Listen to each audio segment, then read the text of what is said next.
Ya, inisiatif ini kita mulai 4 tahun yang lalu, sewaktu Industri 4.0 digaungkan, sehingga banyak bermunculan startup, baik itu e-commerce, marketplace, co-working space, creative industry yang menciptakan creative economy. Lingkungan digital hub yang dibangun secara khusus dengan akses infrastruktur fisik dan teknologi yang modern akan sangat menunjang digital ecosystem dari berbagai aspek seperti bisnis, teknologi, dan pendidikan. Kita melihat di Digital Hub itu ada tersedia ekosistem yang mendukung untuk terjadinya proses kreatif dan proses kolaborasi yang lebih baik. Banyaknya konsentrasi perusahaan teknologi yang berada di sini, itu semua menunjang sehingga perusahaan digital kadang-kadang bisa memunculkan ide baru dan kemudian melahirkan bisnis baru yang malah menarik. Kita lihat di sini memang Digital Hub sudah melakukan inisiatif dan aktivitas menyediakan bukan saja perkantoran, tapi perkantoran yang syarat dengan fasilitas teknologi. I think the city is very well planned and we see the tremendous growth in BSD and that's why we have to be here. We also get exposed to a number of different startups here to brainstorm and exchange ideas. Tentunya di dunia teknologi, kolaborasi juga sangat dibutuhkan. Dengan kita bisa berkolaborasi, kita lebih bisa mempercepat pertumbuhan bisnis kita. Dengan adanya banyaknya startup companies, juga creative and technology companies yang ada di sini, kita bekerja samanya lebih mudah. Dan kita sebagai digital tech startups, sometimes we have to think out of the box, and BSD provides that. Kami selalu berkomitmen menyediakan pengalaman belajar dan penelitian yang inovatif, kreatif, aplikatif, dan relevan, sehingga bisa menjadi solusi yang nyata bagi kebutuhan masyarakat. Untuk membantu terjadi interaksi, dan dari interaksi yang baik dan sehat itu tentu akan ada banyak ide-ide dan hasil-hasil yang lebih baik lagi buat customer kita. Dan ekosistem yang terbentuk ini akan semakin kuat dengan target menjadikan BSD menjadi kawasan integrated smart city yang pertama di Indonesia. Disinilah Digital Hub hadir untuk mensupport this tech and digital ecosystem. Digital Hub adalah sebuah mimpi yang sudah menjadi kenyataan, tapi visinya masih jauh ke depan. Saatnya kita berkumpul untuk menatap masa depan yang lebih baik.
Oke, selamat pagi teman-teman Binusian semuanya, apa kabar? Semoga teman-teman Binusian selalu dalam keadaan sehat, walafiat dimanapun teman-teman berada ya pada pagi hari ini. Semoga tetap semangat ya di hari Sabtu ini ya, tanggal 14 Agustus. Sebentar lagi kita akan merayakan ulang tahun Indonesia kita tercinta ini. Tetap harus semangat. Oke. Nah, selamat datang ya sekali lagi kita di acara Digital Hub Goes to Campus, Readiness for Global Tech Disruption. Nah, hari ini kita sudah kedatangan tamu nih dari Digital Hub Sinarmasland ya teman-teman Binusian, dan sudah ada banyak nih empat pembicara yang sangat menginspirasi sekali. Jadi teman-teman pastikan teman-teman selalu hadir ya, mulai dari acara ini sampai dengan akhir acara, karena nanti pasti akan ada banyak hal yang teman-teman bisa pelajari dan bisa ilhami untuk kedepannya seperti itu. Oke, mungkin sebelum kita lanjut ya masuk ke acara selanjutnya, mungkin saya ingin membacakan sedikit ya informasi penting yang perlu teman-teman Binusian note ya. Yang pertama, teman-teman yang baru datang dan yang belum mengubah display name-nya dengan format NIM, strip nama lengkap, bisa diubah ya display name-nya, dan kemudian diharapkan teman-teman Binusian hadir secara penuh dari awal hingga akhir, dan kemudian mohon dinonaktifkan mic-nya agar tidak ada suara yang bocor ya, untuk kenyamanan peserta selama acara berlangsung. Nah, nanti jika teman-teman ada pertanyaan selagi pembicara-pembicara kita memaparkan materinya ataupun sharing, teman-teman bisa melakukan atau mengirimkan pertanyaan melalui chat box dan mengikuti arahan moderator. Dan kemudian nanti di akhir acara kita akan ada link evaluasi yang wajib teman-teman Binusian untuk isi ya teman-teman. Jadi jangan sampai terlewat dan diikuti acaranya dari awal hingga akhir. Oke, mungkin sebelum kita memulai acara, kita ingin meminta bantuan kepada Ibu Yeni Mukti selaku GEE Manager untuk dapat memberikan kata sambutannya. Pada Ibu Yeni, kami persilahkan. Ya, selamat pagi Kak Faisal. Selamat pagi, Bu. Ya, baik teman-teman Binusian, selamat pagi. Senang sekali ya, ini hari Sabtu tuh biasanya kalau kami pekerja-pekerja itu masa-masa di mana ingin bangun tidur lebih siang ya. Meskipun Sabtu tuh di Binus juga jam kerja teman-teman, tapi kalau Sabtu inginnya bangun lebih siang. Tapi terima kasih teman-teman sudah bersedia hadir, meskipun biasanya Sabtu bangun siang, sekarang udah berkumpul lumayan ya 241, ini banyak sekali. Terima kasih buat kehadirannya teman-teman Binusian. Coba kalau teman-teman sehat, kasih tanda jempolnya dong di dalam Zoom Anda. Ini udah bangun bener nggak nih? Coba jempolnya boleh di reaction ya. Nah, udah ada jempol nih teman-teman ya. Nih ketahuan nih yang bangun cuma yang ngasih jempol nih. Yang lain masih harus dibangunin nih ya. Oke, ada yang chat ya, yang chat. Oke, senang sekali. Baik teman-teman Binusian, sambil Anda acungkan jempol Anda, Ibu mau mengingatkan teman-teman bahwa acara ini diselenggarakan atas kerjasama GEE. GEE itu Global Employability dan Entrepreneurship Binus University, itu wakil rektor 4 ya, berada di bawahnya. Purek kalau zaman saya kuliah dulu pembantu rektor, sekarang vice rektor. Nah, teman-teman ini juga dilakukan atas kerjasama GEE Binus dengan Sinarmasland yang menaungi BSD Digital Hub, serta IO-nya Nakama ID. Biar teman-teman tahu, ini topik hari ini adalah entrepreneurship, sehingga kita berharap nanti pada saat Digital Hub BSD udah berkembang besar, tuh teman-teman bisa masuk ke dalamnya untuk bersama-sama bertumbuh. Nah, hari ini udah hadir juga kan pembicara-pembicara bagus, mohon diikuti dari awal sampai akhir, dan jangan lupa untuk seminar-seminar bagus teman-teman, kami minggu depan itu ada acara namanya Summer Camp Seminar. Coba dicek di IG-nya, Instagram-nya GEEC Binus Alsut ya. Itu info-info seminar yang nanti minggu depan diadakan, itu ada 5 atau 7 seminar berturut-turut dari tanggal 18, 19, terus 21, 22.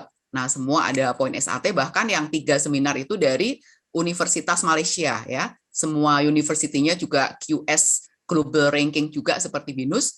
Jadi kalau teman-teman ikut seminar yang internasional, nanti 3 seminar minggu depan, cek aja di IG-nya GEEC Binus Alsut ya teman-teman, silahkan daftar, ada linknya. Nah teman-teman sebelum kita mulai, Bu Yeni juga mau kasih hadiah nih buat teman-teman yang udah hadir dari pagi. Ini saya share dulu ya teman-teman ya. Ini ada hadiah voucher makanan minuman senilai 200.000 buat teman-teman yang tinggal di Jakarta saja dan Tangerang ya. Nah ini dia teman-teman. Ini vouchernya untuk membeli produk makanan minuman tertentu ya, tidak semuanya. Kalau teman-teman tertarik, silakan langsung WA aja nama dan daerahnya ya. Tapi kalau nanti daerahnya Kalimantan, Bogor nggak bisa dikirim. Yang Jakarta Tangerang aja ya, khususnya Tangerang dan Jakarta Barat. Ini akan kita berikan untuk 20 pemenangnya. Jadi silakan cus ya, WA aja langsung ke handphonenya GEEC nih di 0818 ini. Nanti saya copy ke chat juga. Teman-teman nanti kita kirimkan voucher Tokopedia untuk jajan ya. Lumayan kan ya, free ya. Nah teman-teman segera saja kita ikutin acara selanjutnya, dan jangan lupa pesan kami di GEEC Alsut, ikuti semua informasi seminar di Instagram kami di GEEC Binus Alsut, supaya teman-teman makin banyak wawasannya, juga makin banyak poin SAT-nya. Nanti waktu lulus, selain dapat ijazah, dapat juga transkrip kegiatan. Selama kuliah ikut kegiatan apa aja itu jadi portfolio atau CV Anda. Jadi ikutlah sebanyak-banyaknya kegiatan. Terima kasih kami ucapkan untuk para pembicara. Ini ada Pak Aloysius Bernanda. Kalau teman-teman nanti enrichment-nya milih entrepreneurship akan dibimbing oleh Coach Aloysius ya dari Inkubator Binus. Pak Leontinus Pradana juga terima kasih, Chief Product Officer dari Circlo. Circlo sudah pernah sering seminar dengan kita juga. Kemudian Ibu Dora dari Product Marketing Manager Google Indonesia. Terima kasih sekali atas kehadirannya. Kami lanjutkan kembali ke Kak Faisal yang selalu ceria memimpin acara GEE Binus. Kak Faisal ini single dan available ya. Silakan Kak Faisal. Oke Bu, thank you. Saya single and available tapi agak-agak sulit ya Bu. Lagi mau sekolah lagi cari beasiswa sebanyak-banyaknya ya Kak ya. Oke, ini mungkin buat teman-teman kalau misalnya ada yang tadi sudah disampaikan oleh Ibu Yeni ya, kalau misalnya teman-teman tertarik untuk study abroad ya, mungkin bisa teman-teman cari searching dari sekarang nih ya, teman-teman bisa ikut nanti summer camp yang ada di minggu depan. Oke, mungkin tanpa berpanjang lebar lagi nih karena waktu kita sangat padat ya, kita punya banyak pembicara-pembicara yang sangat inspiratif sekali, jadi kita mulai saja acaranya ya teman-teman, dan jangan lupa juga note yang tadi saya sampaikan di awal ya teman-teman yang mungkin yang baru hadir, jangan lupa untuk mengganti display name-nya menjadi formatnya NIM kemudian strip nama nih. Kalau saya lihat ada banyak nih Mas yang belum ganti display name-nya nih, boleh tolong ya diganti ya teman-teman ya, karena nanti ini akan juga jadi kita ngecek nih teman-teman yang isi evaluasi beneran ada nggak nih di dalam Zoom-nya seperti itu. Dan kemudian saya juga lihat ya ada teman-teman dari Binusian 2025, awas selamat datang ya. Mungkin ini seminar pertama teman-teman mungkin? Oke, mungkin kita langsung saja masuk ke acara inti kita. Saya akan serahkan kepada moderator kita, Kak Marcelo. Selamat pagi Kak Marcelo, apa kabar? Halo Mas Faisal. Oke, mungkin saya serahkan acaranya ke Kak Marcelo ya. Oke deh, thank you ya. Thank you. Oke deh, halo teman-teman mahasiswa semuanya. Atau tadi kayaknya dari Mas Faisal panggilnya Binusian ya, jadi saya manggilnya Binusian aja kali ya. Gitu, ntar saya diomelin kalau manggilnya beda takutnya gitu. Nah, semoga kita semua dalam keadaan sehat lah ya. Dan thank you banget udah hadir di acara Digital Hub Goes to Campus bareng sama Universitas Bina Nusantara pada pagi hari ini. Nah, mungkin kalau nggak kenal maka nggak sayang lah ya. Jadi saya kenalin diri dulu aja. Nama saya Marcelo. Hari ini saya akan bertindak sebagai moderator pada acara pada pagi hari ini. Nah, senang banget nih acara Digital Hub Goes to Campus ini masih dapat terselenggara lagi di tahun ini. Dan pada tahun ini kami menyelenggarakannya nih di Universitas Bina Nusantara nih acara kali ini, dan secara eksklusif dikhususkan untuk anak-anak dari Binus gitu. Dan itu makanya saya mewakili seluruh panitia Digital Hub Goes to Campus mengucapkan terima kasih banyak nih buat Universitas Bina Nusantara yang sudah bersedia menjadi tuan rumah pada acara pada hari ini. Nah, aku pengen sedikit cerita nih soal Digital Hub Goes to Campus-nya ya. Jadi Digital Hub Goes to Campus ini tuh adalah acara yang memang sudah diadakan dari tahun 2018. Dan memang di tengah kondisi pandemi lah ya, akhirnya kita mengubah acara ini formatnya dari offline menjadi online 2020 hingga 2021. Nah, tujuan Sinar Maslen dalam menyediakan acara ini adalah untuk memberikan pelatihan nih. Jadi gimana sih Sinar Maslen tuh pengen kasih tahu ke industri, pengen kasih tahu ke mahasiswa tentang industri saat ini tuh seperti apa sih. Kemudian pelatihan-pelatihan digital itu semua tuh pengen dikasih tahu sama Sinar Maslen nih ke teman-teman mahasiswa. Sebenarnya tujuannya untuk menghadapi global tech disruption lah ya menurut tema pada hari ini gitu. Dan diharapkan juga dari webinar yang akan dibawakan oleh pembicara-pembicara yang keren banget di hari ini, itu bisa ada sinergi nih antara universitas dengan industri yang ada saat ini. Maka teman-teman nanti begitu lulus, ini bisa langsung menentukan nih, kan nanti banyak cerita nih dari yang mungkin bekerja di industri startup, atau mungkin yang juga nanti entrepreneur gitu. Itu kan bisa ngelihat nih kira-kira apa sih ke depannya, bagusnya seperti apa sih masa depan setelah kalian tuh melewati masa kuliah kalian. Ngomong-ngomong, saya mau nanya dulu juga nih buat anak-anak teman-teman Binusia nih gitu. Kalian tuh lebih prefer kemana nih, kerja di startup atau jadi entrepreneur nih? Boleh komen dong di kolom chat nih, kira-kira nih berapa orang sih kira-kira dari teman-teman Binusian yang lebih ingin menjadi entrepreneur nih? Kira-kira boleh dong dibantu di komen siapa aja nih yang pengen jadi entrepreneur. Jawab aja saya gitu. Oh, entrepreneur, oke. Kerja di startup baru jadi entrepreneur, banyak. Oke. Mana nih pesertanya 264, masih yang jawab cuma 2. Banyak nih, ayo terusin. Kerja startup jadi entrepreneur. Mantap. Oke. Jadi memang banyak lah ya sebenarnya pilihan kalian, baik itu mau langsung jadi entrepreneur ataupun kerja dulu baru jadi entrepreneur, itu sebenarnya nggak ada yang salah lah ya. Semua orang punya jalannya masing-masing. Nah, hari ini aku juga pengen kasih tahu bahwa acara Digital Hub Goes to Campus ini itu nggak cuma 1 kali doang. Acara ini sebenarnya ada 5 kali. Nah, hari ini adalah acara keempat, di mana nanti minggu depan kita akan ada acara yang lebih besar lagi. Jadi acara yang gabungan lah ya, Digital Hub Goes to Campus Union, dan di situ akan ada hadiah yaitu smartwatch sebagai door prize-nya. Jadi bagi kalian yang hari ini udah ngedengerin seminar hari ini dan pengen tahu lebih jauh lagi di minggu depan atau lebih banyak lagi tentang industri digital ini, boleh juga nih join di acara di minggu depan. Nah, tanpa berlama-lama lagi, hari ini kita ngebawain topik yang menurut aku cukup lebar nih, readiness for global tech disruption. Gila, udah ngomong soal global aja ya, kita memang di Indonesia ini tuh kalau bilang soal digital itu udah terlalu kental banget gitu. Jadi kayaknya udah mulai bisa bersaing nih ke market-market global saat ini.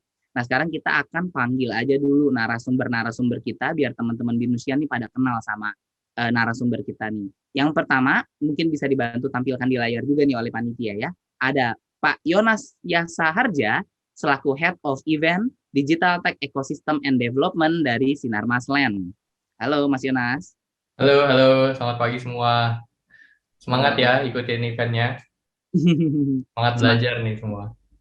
Oke, yang kedua kita ada Pak Leontinus Pradana selaku Chief Product Officer dari Circlo. Halo, salam kenal semua. Halo Pak Leontinus. Oke, yang ketiga kita ada Ibu Dora Songko selaku Product Marketing Manager at Google Indonesia. Pagi. Halo pagi Bu. Jangan panggil Ibu dong, Marcelo. Oh jangan panggil Ibu-ibu sih. Mungkin Dora aja. Dora aja, oke deh Dora, siap. Oke, yang terakhir kita ada, nah ini dari tuan rumah nih, ada Pak Aloysius B. Gunawan selaku Business Incubator Coach di Binus Business Incubator di Universitas Bina Nusantara. Halo Pak Aloy. Halo Marcelo, selamat pagi semuanya.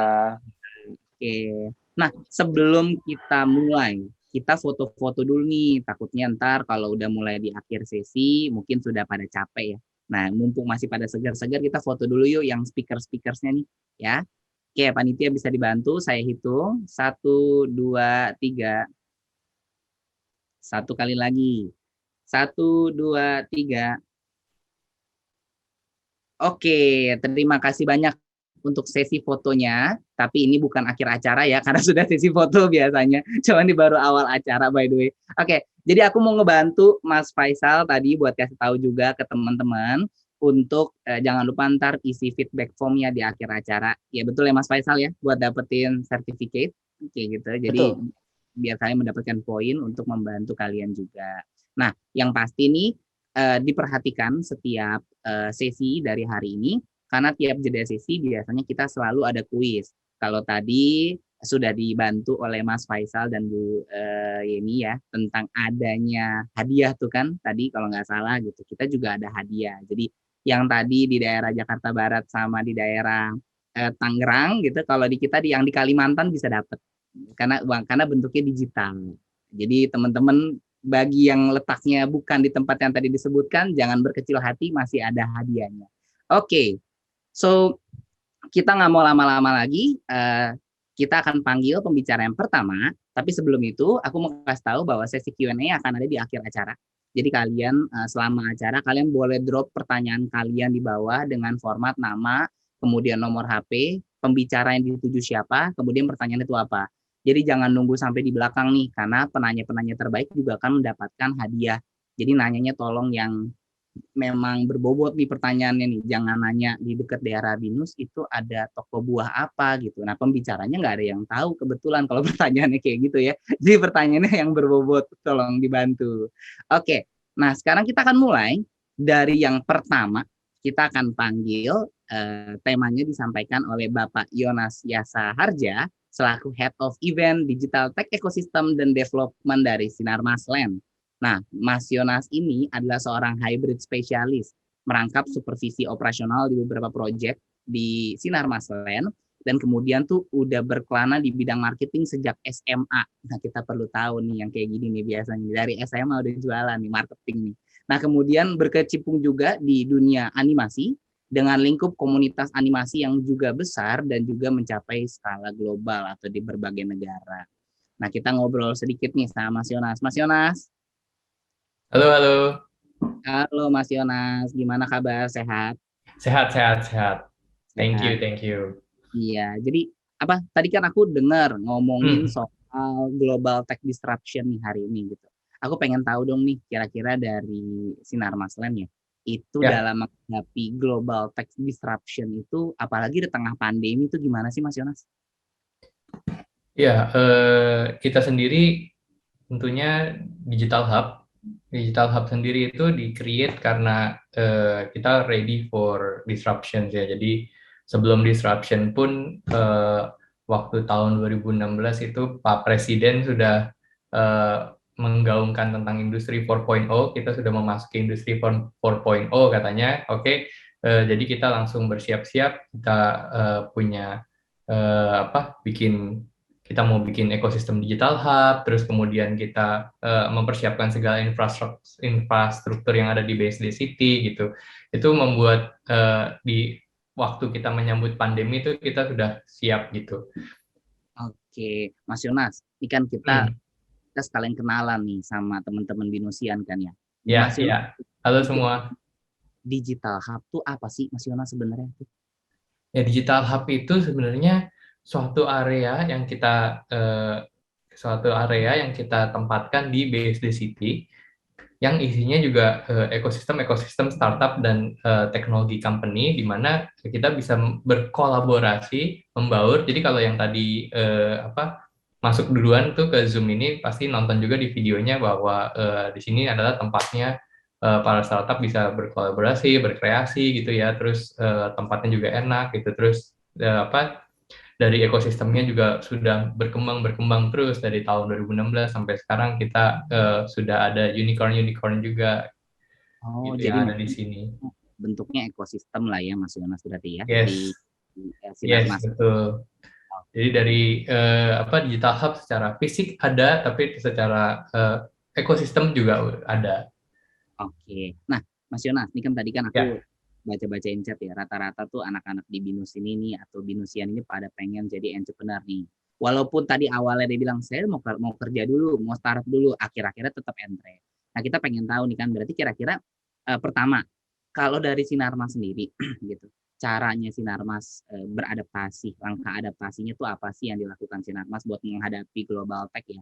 Gitu. Karena kan kalau kita ngomong global, mungkin teman-teman Binusian ini perlu tahu dulu nih kurang lebih bikin startup, kemudian dong ngomongin global. Nah sebenarnya tuh yang dipersiapkan sama Sinarmas buat ngebantu teman-teman ini buat go global tuh apa sih sebenarnya di Digital Hub sebenarnya?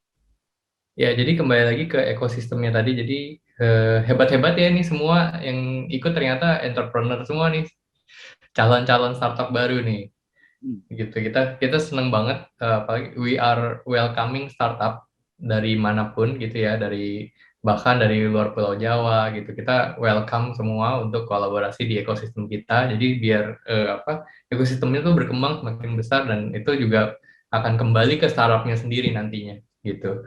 Nah, readiness kita juga termasuk infrastruktur untuk para startup ini gitu. Jadi di Digital Hub itu dari satu single co-working desk sampai kalau mau punya kantor sendiri, beli tanah di BSD City, bangun gedung sendiri itu bisa. Jadi kita ada banyak sekali variasi infrastruktur. Jadi mulai dari satu meja kerja, terus yang tempatnya environment-nya enak banget, terus kedua mungkin membesar dari meja kerja dari satu ruang meeting gitu ya, misalnya dari founder, ternyata udah ketemu co-founder, terus udah ketemu teman-teman baru buat join gitu ya, jadi satu startup sewa lagi ruang meeting gitu ya, jadi punya tempat kerja, ruang meeting gitu, terus nanti bisa kalau misalnya dia startup sudah berkembang lagi, ternyata dapat pendanaan gini, jadi dia bisa membesar lagi, pindah lagi ke ruang office, di mana itu juga available di BSD City. Jadi punya tetangga-tetangga yang sama sebenarnya gitu. Jadi dari ruang kerja yang satu meja pun dia punya tetangga yang sama, dan dia punya tetangga, punya potensi untuk kolaborasi dengan yang punya ruang meeting atau yang punya office gitu. Jadi ekosistemnya tuh semua terkoneksi di situ. Terus kita juga bisa dilihat ya persiapan infrastruktur kita dari beberapa tahun yang lalu. Sekarang udah kelihatan ada charging station buat electric vehicle kayak mobil, nantinya juga ada motor. Jadi kalau ke BSD City itu kalian udah bisa, kayak kalau yang punya mobil elektrik udah bisa nge-charge langsung gitu. Jadi, terus kita juga ada videotron, jadi kita udah nggak pakai lagi itu umbul-umbul event yang pakai bambu gitu yang bisa jatuh kalau kena hujan gitu ya. Kita semua udah LED videotron, jadi semua digital gitu ya. Kemudian kita juga lagi persiapan, bisa dibilang research dan persiapan gitu ya untuk autonomous vehicle. Jadi kita di tempat kita sudah mostly nggak ada angkot gitu ya. Kita udah persiapkan transportasi yang nyaman dan bagus, bis yang so far sekarang masih gratis keliling seluruh BSD gitu ya. Terus ada transportasi yang memadai. Jadi dari stasiun kereta kalau yang misalnya tinggalnya masih di Jakarta, mau kuliah di area BSD dan sekitarnya, itu dia bisa langsung akses dengan transportasi yang memadai. Nah, bisnya sendiri nanti kemungkinan besar di masa depan akan kita ganti dengan autonomous vehicle gitu, which is lebih keren lagi. Nah, jadi kebayang nggak sih kalau tempat kerjanya tuh seenak itu gitu. Terus kemudian nggak cuman itu, buat startupnya sendiri kan kita yang pasti butuh internet ya. Jadi kita tuh internet tuh udah kayak listrik sama air ya sekarang ya. Jadi internet itu kita sudah mempersiapkan fiber optik di seluruh area BSD. Jadi internetnya udah terjamin lebih kencang gitu dari di daerah-daerah yang belum terkoneksi fiber optik. Gitu kira-kira. Aku dengar-dengar nih bentuknya kayak Silicon Valley berarti. Kalau Iya, betul. Tetangga-tetanggaan kita tuh sebenarnya bisa saling support ya, kalau yang sebelah lagi pusing gitu ya. Sebelah Iya. sini bisa. Iya, Kan- kayak misalnya kita bikin aplikasi, kita butuh ini nih, kita butuh payment gateway ya, mungkin bisa ketok tetangga sebelah ada brand yang bikin startup payment gateway gitu kan. Oke, jadi memang cita-citanya ke Silicon Valley for Indonesia berarti ya Mas Yonas ya itunya ya. Yes. I see. Oke, Mas Yonas. Terakhir nih Mas Yonas, aku pengen tahu tentang saran dan tips nih dari Sinar Maslen. Nah, buat teman-teman yang mungkin mau bikin startup gitu ya, dalam menghadapi perubahan dan juga adaptasi di global tech disruption. Kurang lebih saran dan tipsnya apa sih? Baru mulai, tapi udah mesti berhati-hati nih, karena kayaknya di masa depan ini kan ini akan menjadi satu hal yang besar ya buat mereka ya. Kalau startupnya growth lah ya gitu. Nah, langkahnya apa sih dari awal biar mereka tuh bisa waspada nih?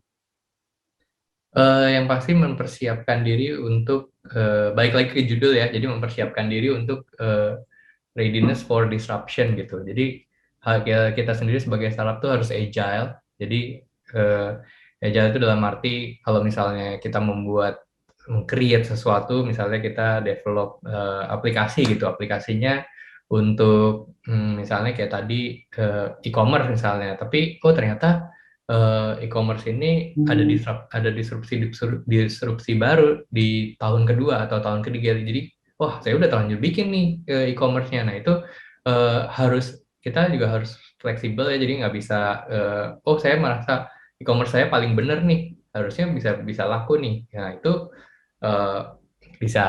harus hati-hati tuh terlalu idealis juga gitu. Jadi idealis boleh tapi jangan terlalu idealis juga. Ya mungkin yang seperti Steve Jobs tuh 1 in a billion gitu. Nah jadi harus agile, fleksibel. Jadi kalau misalnya ada disrupsi, kita langsung bisa pivot ke area tersebut gitu. Jadi misalnya, sekarang pandemi nih, aplikasi aku mungkin berkurang penggunanya gitu. Jadi harus pivot kemana nih gitu. Dan itu bisa cari ide-ide baru atau inspirasi baru di daerah sekitarnya atau ke teman-temannya atau ke pengusaha-pengusaha lain. Nah, enaknya kalau sudah join di ekosistem yang benar itu pasti bisa dapat jawaban lebih cepat. Iya betul. Oke, terima kasih banyak loh Mas Yonas buat tips dan sarannya nih buat teman-teman Binusian gitu, dan dari Mas banyak tahu nih berarti soal ekosistem yang dibentuk oleh Sinarmas ya, si Digital Hub ini memang bercita-cita ini menjadi Silicon Valley-nya Indonesia. Jadi kalian teman-teman Binusian nih yang memang nanti akhirnya memang ada di lingkupnya ekosistem Digital Hub gitu, bisa dibantu disupport ya Mas Yonas ya. Banyak hal yang bisa dilakukan bareng sama Sinarmas berarti nih ya. Pasti banyak. Oke deh, terima kasih Mas Yonas buat waktunya. Terima kasih. Oke deh. Nah jadi mungkin ya kalau tadi dari Mas Yonas juga bilang makin global, makin growth company-nya gitu, makin di atas tuh sebenarnya anginnya makin kenceng. Jadi lebih mudah potensi untuk tiba-tiba jatuh kalau nggak cepet-cepet pivot biasanya gitu. Oke, nah tadi kita udah dengar dari Mas Yonas sedikit banyak soal industrinya ataupun ekosistemnya Sinarmas ya untuk para entrepreneur digital ini nih. Nah sekarang sesuai yang tadi aku janjiin, aku pengen ngadain satu kuis dulu buat bagi-bagi hadiah sama teman-teman Binusian yang ada di sini. Aku punya uang digital 100.000 untuk satu orang pemenang gitu. Ya jadi kalian masih bisa lah dapat satu dari 200 orang ya masih dapat lah. Jadi mungkin bisa diperuntukkan bagi orang-orang yang letaknya di luar Jakarta Barat dan Tangerang tadi gitu kan. Jadi kalian tuh harus lebih cepat untuk menjawab mau nggak mau gitu kan. Oke, jadi aku bakal sebutin pertanyaan dan pertanyaan itu akan ada di layar juga by the way. Nah, kemudian dari kalian boleh untuk menjawab dengan format nama, nomor HP dengan jawaban. Karena nanti akan dikirimkannya dalam bentuk uang digital untuk kalian ya. Ini bentuknya tuh kuis, jadi agak cepet-cepetan jawabnya. Kemudian jawabannya juga harus benar. In the meantime, udah cepet, udah benar. Juga format yang tadi saya bilangin juga harus benar nih. Karena kalau nggak ntar panitianya bingung mau ngirim duitnya ke siapa. Kalau nggak ntar ke nomor HP saya aja nggak apa-apa. Oke, kita mulai aja. Silakan panitia, pertanyaan pertama nih. Sebutkan 2 startup unicorn yang berada di ekosistem Digital Hub BSD City. Saya kasih waktu buat jawab, silakan. 2 startup unicorn. Unicorn itu di Indonesia cuma 6 loh. Sekarang 6 kan ya? Ya udah banyak sih, udah ngeklaim ada 7 kalau nggak salah. Gitu. Cuman setidaknya tuh jumlahnya tuh masih bisa dihitung pakai jari tangan. Jadi harusnya teman-teman semuanya masih bisa jawab gitu. Dicari di Google juga ada sih kalau nggak salah. Betul ya, Dora? Dicari di Google ada. Itu kan mesin pencari segala-galanya memang. Boleh coba dijawab dulu nih 2 startup unicorn yang ada di ekosistem Digital Hub BSD City. Kita bantu nih di bawah jawabannya. Ya, dibantu ya, jangan dikopas gitu. Biasanya yang saya temui adalah pengopasan. Setelah temennya jawab, bawahnya dikopas. Jadi kesannya jawabannya benar gitu loh. Ayo silakan. Ada siapa lagi nih? Oke, ada masih dikit. Tambahin lagi dong. Masa cuma segini? Ayo dong. Oh ya, sekalian kalau yang mau nanya boleh loh, by the way, jangan lupa untuk bertanya. Tadi jadi penjelasannya Mas Yonas, gitu kan. Dan mau diingetin lagi juga untuk feedback form, jangan lupa ntar setelah akhir acara untuk diisi. Oke, kita masih nunggu jawabannya ya. Jadi saya lanjutkan, tapi teman-teman masih boleh jawab di bawah. Ya kombinasinya ada ya 7 kombinasi. Jadi silakan diatur-atur aja mana. Pasti ada salah satu yang benar kok. Tenang aja gitu. Oke. So, kita mulai lagi untuk yang kedua. Jadi setelah kuis dan masih diterima jawabannya, jangan lupa bertanya juga by the way gitu. Kita masuk ke pembicara yang kedua yang akan disampaikan oleh Bapak Leontinus Pradana selaku Chief Product Officer dari Circlo. Nah, Pak Leontius sendiri itu berkuliahnya di National University of Singapore dan setelah lulus dia bekerja untuk perusahaan startup di berbagai berbagai tempat lah ya, dan sebagai ahli IT di Jurong Health Service selama lebih dari 6 tahun. Ini kayaknya industrinya health banget. Udah larinya ke yang Iya, sekarang larinya ke e-commerce. Iya. Nah, makanya kita pengen ngobrol dulu nih, Pak Leon. Aku panggil apa ya? Pak Leon aja kali ya? Leon aja ya. Oke, Pak Leon. Pak, apa namanya? Kita ngobrol-ngobrol dulu nih sebentar. Tuh kenapa bisa lari dari health tiba-tiba larinya ke UMKM e-commerce? Waduh, yang ini nggak ada di skrip nih. Ya ini saya sering ditanya ini ada jawaban panjang dan pendeknya, yang di sini pendek aja ya gitu. Jawaban pendeknya, dari dulu saya udah ada passion di IT. Dulu juga ikut Olimpiade komputer dan segala macam. Itu saatnya saya ketemu dengan yang co-founder saya yang Brian Marshall yang sekarang CEO. Tapi karena satu dan lain hal, kuliahnya ternyata terjelembab masuk ke dalam farmasi. Jadi saya bukan S1-nya itu farmasi, bukan komputer ya. Tapi sudah lulus, habis itu ya kalau lulusan farmasi ya kerja dong, praktek dong. Jadi ya saya kerja gitu. Tapi bos saya di rumah sakit tahu loh ini orang ternyata bisa IT nih. Jadi diberikan kerjaan yang beberapa portfolionya untuk mengurus sistem di rumah sakit. Gitu. Jadi dari situ udah lumayan nyambung ke IT lagi. Gitu. Jadi long story short ya setelah itu reconnect lagi dengan Brian gitu dan balik ke Indonesia untuk ya mengembangkan Circlo ini. Gitu. Dari Leon ini kita tahu ya bahwa dunia IT bisa menghubungkan antara dunia kesehatan dengan e-commerce gitu. Jadi bisa banget. Pertanyaan tadi itu bentuknya gitu kan, awalnya kesehatan, gara-gara bisa IT larinya ke e-commerce. Itu kesimpulannya berarti. Oke. Jadi Leon, ya kita aku pengen nanya nih.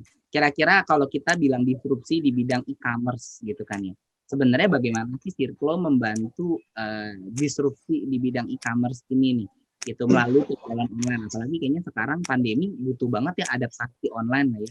Jadi teman-teman di sini yang mungkin entrepreneur-nya mungkin not digital, karena entrepreneur is not all about digital kan ya, sebenarnya di awal-awal gitu kan ya. Nah ini bisa dibantu sama Circlo tuh kurang lebih gimana sih buat memperluas industrinya atau jangkauannya ke digital? Ya, okay. Saya share screen sedikit ya. Ini sangat simpel aja. Ini sebenarnya dari company profile itu adalah beberapa yang kita offer ya dalam satu company, apa yang kita berikan. Saya nggak mau cerita semuanya karena memang banyak, itu bisa di-search sendiri keywords-nya. Tapi yang saya mau highlight adalah bagaimana kita melakukan disrupsinya ya. Berarti disrupsi ini kan relatively new ya, dalam artian yang memang applicable di era pandemi ini.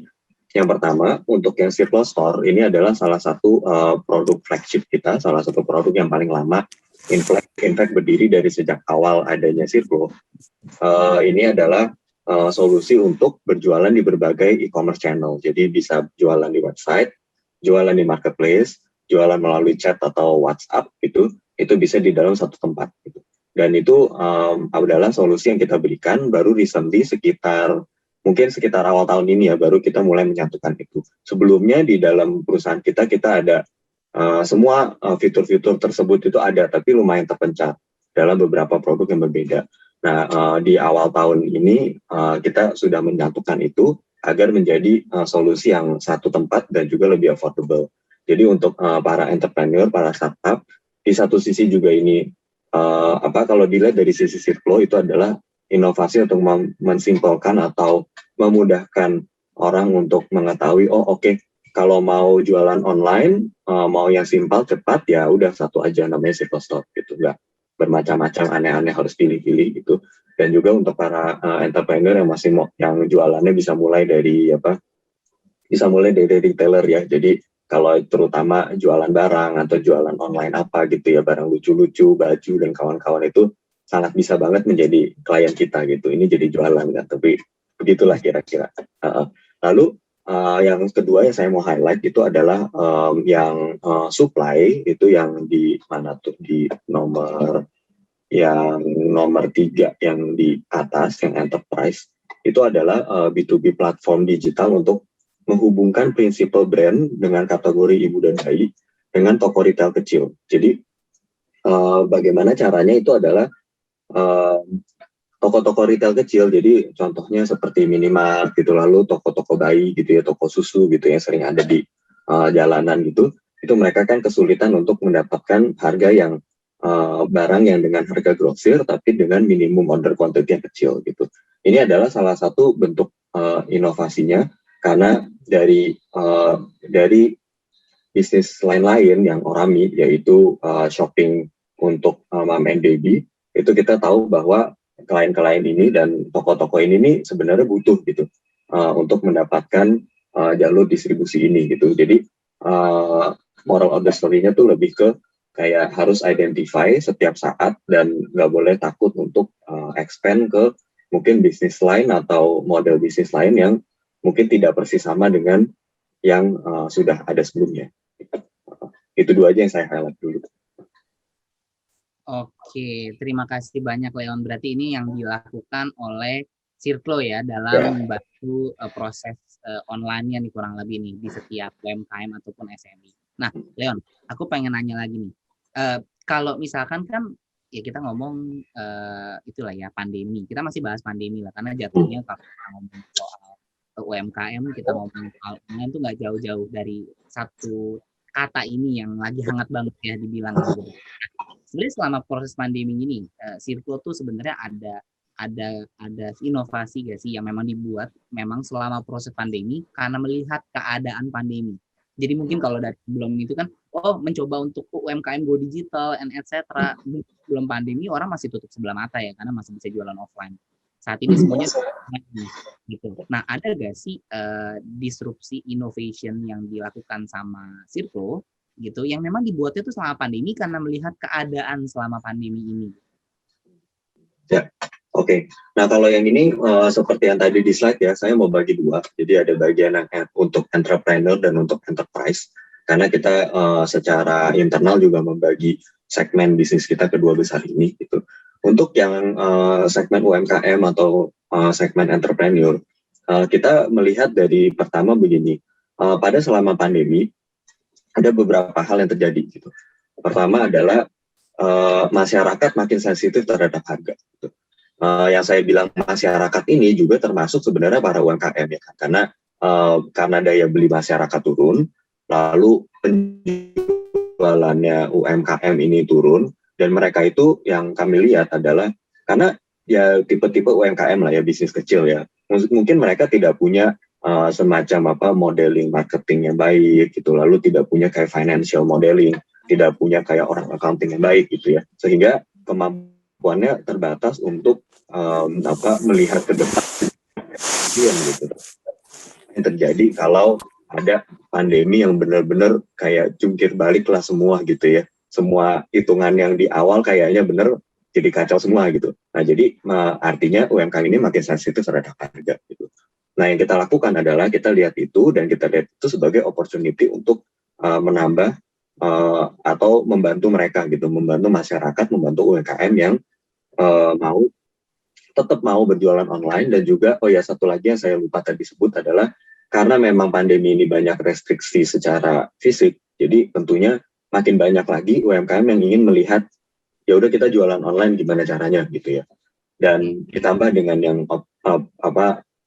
ditambah dengan situasi yang pertama tadi, di mana daya belinya juga turun, maka ya move kita adalah kita menawarkan paket starter yang biaya Rp0 itu untuk berjualan di e-commerce. Jadi dengan 3 channel utama tadi, website, marketplace, dan chat commerce atau WhatsApp itu bisa dilakukan dengan biaya Rp0 gitu. Ini tentunya kalau secara strategi bisnis ya Rp0 dulu, dan itu memang benar-benar bagus ya. Kita bukan menjebak orang dengan cara ini nolnya ini nggak bisa dipakai atau nggak ada gunanya gitu, bukan begitu gitu. There is still value in it, tapi definitely when you want to grow bigger, we will support. Tapi tentunya untuk support menambah support karena bisnisnya bertambah besar, maka pasti butuh uang untuk support. Nah makanya kita siap untuk membantu dengan cara ada plan ya, lalu ada kayak paket-paket tertentu yang bisa lebih membantu kalau si UMKM ini sudah makin bertumbuh gitu, untuk jualan online ya gitu ya. Nah yang kedua untuk UMKM itu kita juga ride on government incentive sih, karena kita tahu banyak di UMKM ini government, pemerintah juga tahu mereka melakukan banyak suntikan dana kasarnya gitu. Jadi ada program yang kita buat dengan pemerintah, kita namanya Merdeka Jualan Online. Ini adalah build on top of yang Rp0 tadi, paket starter yang Circle Store. Kita akan membuat training modul lah ya, modul pelatihan penggunaan dashboard kepada UMKM. Lalu pihak pemerintah itu akan menyediakan fasilitator, di mana kita akan melatih fasilitatornya, dan fasilitator akan mengenable UMKM agar melek teknologi, jadi bisa dengan lebih mudah untuk jualan online. Karena sebelumnya kan premis yang tadi ya, yang kedua itu, bahwa banyak yang mau jualan online baru mulainya sekarang gitu. Dulu sih tenang-tenang aja kan, kalau duduk di sebelah di pinggir jalan juga ada aja yang lewat terus beli barang gitu, tapi sekarang nggak bisa lagi gitu. Dari pernyataan Leon tadi sebenarnya kita bisa narik kesimpulan yang bagus banget. Artinya bagaimana caranya Circlo mencoba menggali dari mulai sebuah masalah dan ngeriset dulu ya, bahwa memang keadaan di market saat ini orang-orang sensitif terhadap harga dan kawan-kawan. Ditarik walaupun bukan berarti ada bentuk sebuah produk baru, tapi dalam sebuah campaign yang akhirnya memang bisa berdampak ya buat Circlo ya berarti. Betul. Nah, Leon, aku mau nanya yang terakhir nih. Leon, saran dan tips nih buat teman-teman entrepreneur di sini untuk siap menghadapi perubahan. Tadi kan Leon udah sebagai Chief Product Officer di Circlo nih, udah mencoba melakukan cara kayak tadi kan, melihat market, kemudian tahu insight-nya apa, analyze, kemudian di-execute, kurang lebih kayak gitu kan. Memang untuk mendapatkan pasti satu angle tertentu sekaligus membantu nih para UMKM tetap ada sisi yang dimiliki Circlo. Nah, kalau saran buat teman-teman nih yang saat ini di Binusian ya, itu entrepreneur, untuk menghadapi perubahan dan adaptasi teknologi itu kurang lebih gimana? Apa harus selalu ngeliatin bahasa pemrograman yang baru? Enggak.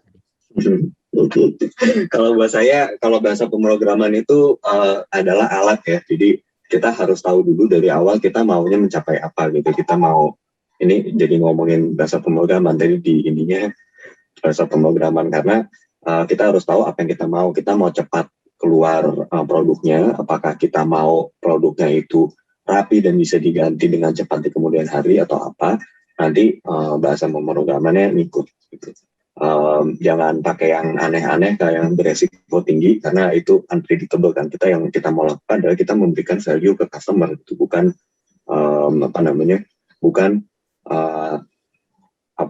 menggunakan bahasa pemrograman baru biar kita senang dan punya ego sendiri gitu. Itu banyak yang di awal-awal tuh sebenarnya merasa menggunakan bahasa tertentu atau teknologi tertentu biar ego aja, biar saya keren gitu. Tapi yang penting adalah value-nya gitu kan. Ya anyway itu digression ya. Balik lagi ke yang tadi, saran dan tipsnya gitu. Jadi yang pertama kalau menurut saya tetap di mana-mana sebelum dan saat pandemi itu sangat relevan dan makin relevan lagi, bahwa tetap orang itu yang paling penting gitu dalam suatu perusahaan atau dalam suatu startup ya. Jadi kalau ada apapun yang bisa dilakukan, yang dilakukan pertama adalah orang kita harus tepat, employee, karyawan semua harus benar gitu ya, punya semangat dan motivasi bagus dan skill yang bagus itu. harus diberdayakan secara optimal. Jadi optimalnya gimana di era pandemi ini ya, harus kita berikan fasilitas seperti kayak untuk online meeting gitu ya. Lalu diberikan juga consideration bahwa kalau memang tidak perlu ke kantor ya tidak perlu ke kantor gitu. Apalagi kalau kantornya ditutup ya udah pasti nggak bisa gitu kan. Jadi kita harus memberikan workflow di mana yang memang memudahkan orang-orang untuk bisa bekerja maksimal tanpa datang ke kantor. Dan itu sebenarnya tidak mudah karena banyak kasus di mana memang nggak bisa gitu. Contohnya operasi kita di gudang gitu ya, itu nggak akan bisa dilakukan tanpa ke kantor. Nah jadi gimana caranya untuk orang tetap bisa ke gudang, tapi hanya pada saatnya, tapi pas saat di gudang pun itu efisien, dan efisien juga aman juga, sehat juga untuk orang. Gitu. Lalu yang lain tentu saja sangat selalu terbuka untuk strategi dan inovasi baru untuk memenuhi vision mission perusahaan gitu. Di era pandemi semuanya jungkir balik, semua financial model, semua filosofi yang ada sebelumnya itu semua teori-teori yang ada itu terjadi sebelum pandemi gitu. Jadi kita selalu mesti aware dulu assumption-nya apa sih pada saat kita membuat sesuatu, dan dulu assumption-nya apa sih pada saat ada orang keren yang nulis buku isinya gimana cara bikin startup gitu kan, bikinnya itu pada saat sebelum pandemi gitu. Pertanyaannya sekarang pada saat pandemi semua itu masih applicable apa enggak gitu, itu harus dipikirkan. Lalu yang lain itu yang paling penting menurut saya adalah karena sekarang itu semua pada serba kepepet gitu ya. Jadi I think memperluas mitra sama kerjasama itu juga penting gitu. Jadi orang-orang semua udah punya spesialisasi masing-masing, mungkin startup lain, mungkin perusahaan besar lain gitu ya. Coba lihat gimana caranya bisa leverage mereka dan juga mempertimbangkan untuk bergabung atau memiliki partnership di perusahaan yang visi misinya mirip atau berkomplementari. Oke, terima kasih banyak Leon buat tips dan sarannya nih buat para teman-teman entrepreneur yang ada di BINUS nih. Tapi dari yang kalimat Leon tadi memang gitu ya, namanya kayaknya memang ujian terbesar entrepreneur itu memang di tengah pandemi ini. Betul. The real challenge-nya adalah yang katanya aja yang berhasil melewati kondisi sekarang tuh the real challenge-nya tuh ada gitu. Udah ngalamin masa-masa sulit gitu. Oke, thank you Leon buat pemaparannya. Tadi dari Leon kita banyak dapat nih soal adaptasi di industri digital dan juga teknologi. Thank you Leon. Oke, nah setelah dari Leon tadi, kita sekarang mau bagi-bagi hadiah lagi. Kita mau ngasih lagi untuk satu orang pemenang lagi. Untuk mendapatkan 100.000 untuk satu orang pemenang. Bentuknya uang digital. Jadi masih sama, jadi saya nggak ngulangin lagi syaratnya. Kalian ingatkan syarat yang tadi saya sebutin sebelumnya. Saya akan minta panitia langsung menunjukkan pertanyaannya apa, dijawab dengan format nama, nomor HP, jawaban. Gitu, dan jangan lupa untuk menyediakan pertanyaan-pertanyaan juga tadi nih buat Leon pastinya. Oke, siap, silakan panitia tunjukkan pertanyaan kedua. Yang mana yang bukan merupakan segmen pasar yang ditargetkan oleh Circle? 1, brand owner atau principal. 2, mompreneurs gitu. Ini kalian tahu gak nih mompreneurs nih? Yang ketiga ada food stalls. Yang keempat ada baby stores. Nah, silakan dijawab siapa nih? Apa nih? Ada brand owner, mompreneur, food stall, baby store. Gitu. Ini agak susah nih, soalnya tadi ada saya yang mau ngomongin tapi agak ke-skip. Jadi harus tebak, harus nyari sendiri. Kalau tebak-tebakan 25% lah Leon kemungkinan benar. Kalaupun sangat memperhatikan ya dianalisa sedikit lah, ada Iyalah, ngerti dikit. Ada lah jawabannya lah. Kalau dianalisa sedikit ada lah. Cuman kalimat mompreneurs ini kayak nggak banyak kesebut sama Leon tadi nih kayaknya. Ya, itu tadi yang saya mau sebut tapi belum ya. Jadi salah satu yang kita lakukan juga adalah kita sedang membuat yang namanya Ibu Sibuk, itu platform untuk intinya influencer platform lah ya, di mana orang yang punya Instagram account itu, punya Twitter account dan kawan-kawan itu kita mengenable orientasinya selalu dari brand ya. Jadi kita selalu memang di sisi brand. Contoh-contohnya brand-brand yang brand-brand susu, brand-brand popok gitu, mereka ingin melakukan amplification di sosial media. Jadi kita akan membuat komunitas di mana bukan membuat ya, sebenarnya komunitas sudah ada ya, tapi kita menyambungkan komunitas yang kita sudah punya ke brand-brand ini agar brand-brand itu kalau untuk membuat amplifikasi di sosial media dan kawan-kawan bisa menggunakan platform kita agar lebih dapat menjangkau ya si mompreneur ini gitu. Oke, jadi mompreneur ini intinya entrepreneur untuk ibu lah. Tahu jawabannya gitu. Kan yang lain juga belum tahu nih bener ke jawabannya itu kan. Ini udah pada jawab nih di kolom chat nih. Banyak memang yang jawab dari tadi nih. Oke, siap. Thank you Leon. Oke, kita udah jawabannya nih udah selesai. Kalian kalau masih mau jawab monggo silakan, dan mau kasih pertanyaan buat Leon juga nggak apa-apa. Oke. Kita akan masuk ke sesi yang ketiga nih, satu-satunya woman pada pagi hari ini nih berarti nih.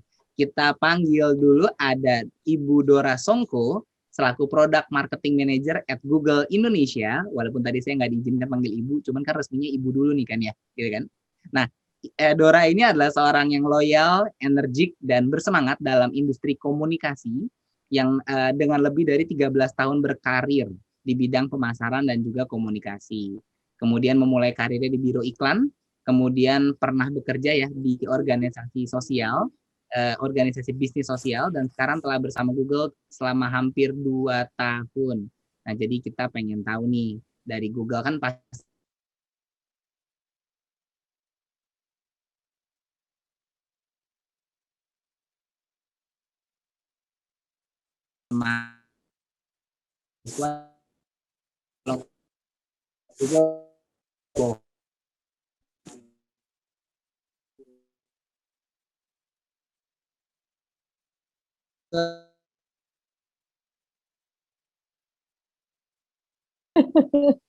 Nah, jadi aku baca juga kalau misalkan Dora itu lebih banyak membantu ekosistem UKM ya, buat mengembangkan karir, juga dengan menggunakan bantuan teknologi.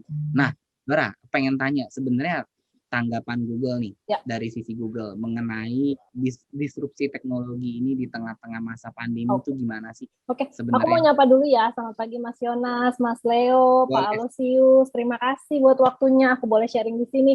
Selamat pagi juga buat Binusian. Walaupun aku tidak bisa melihat mukanya, videonya nggak ada yang nyala, nggak apa-apa. Ini ada yang anime, ada yang foto selfie ya, nggak apa-apa, nggak masalah. Tapi saya bisa lihat semangatnya melalui kolom chat. Jadi terus bertanya dan terus menjawab di sana supaya kita energinya dapat gitu ya Marcelo ya. Betul. Oke. Ini terima kasih buat pertanyaannya. Kalau bicara soal global tech disruption, disrupsi teknologi global, kayaknya kok sulit banget gitu ya.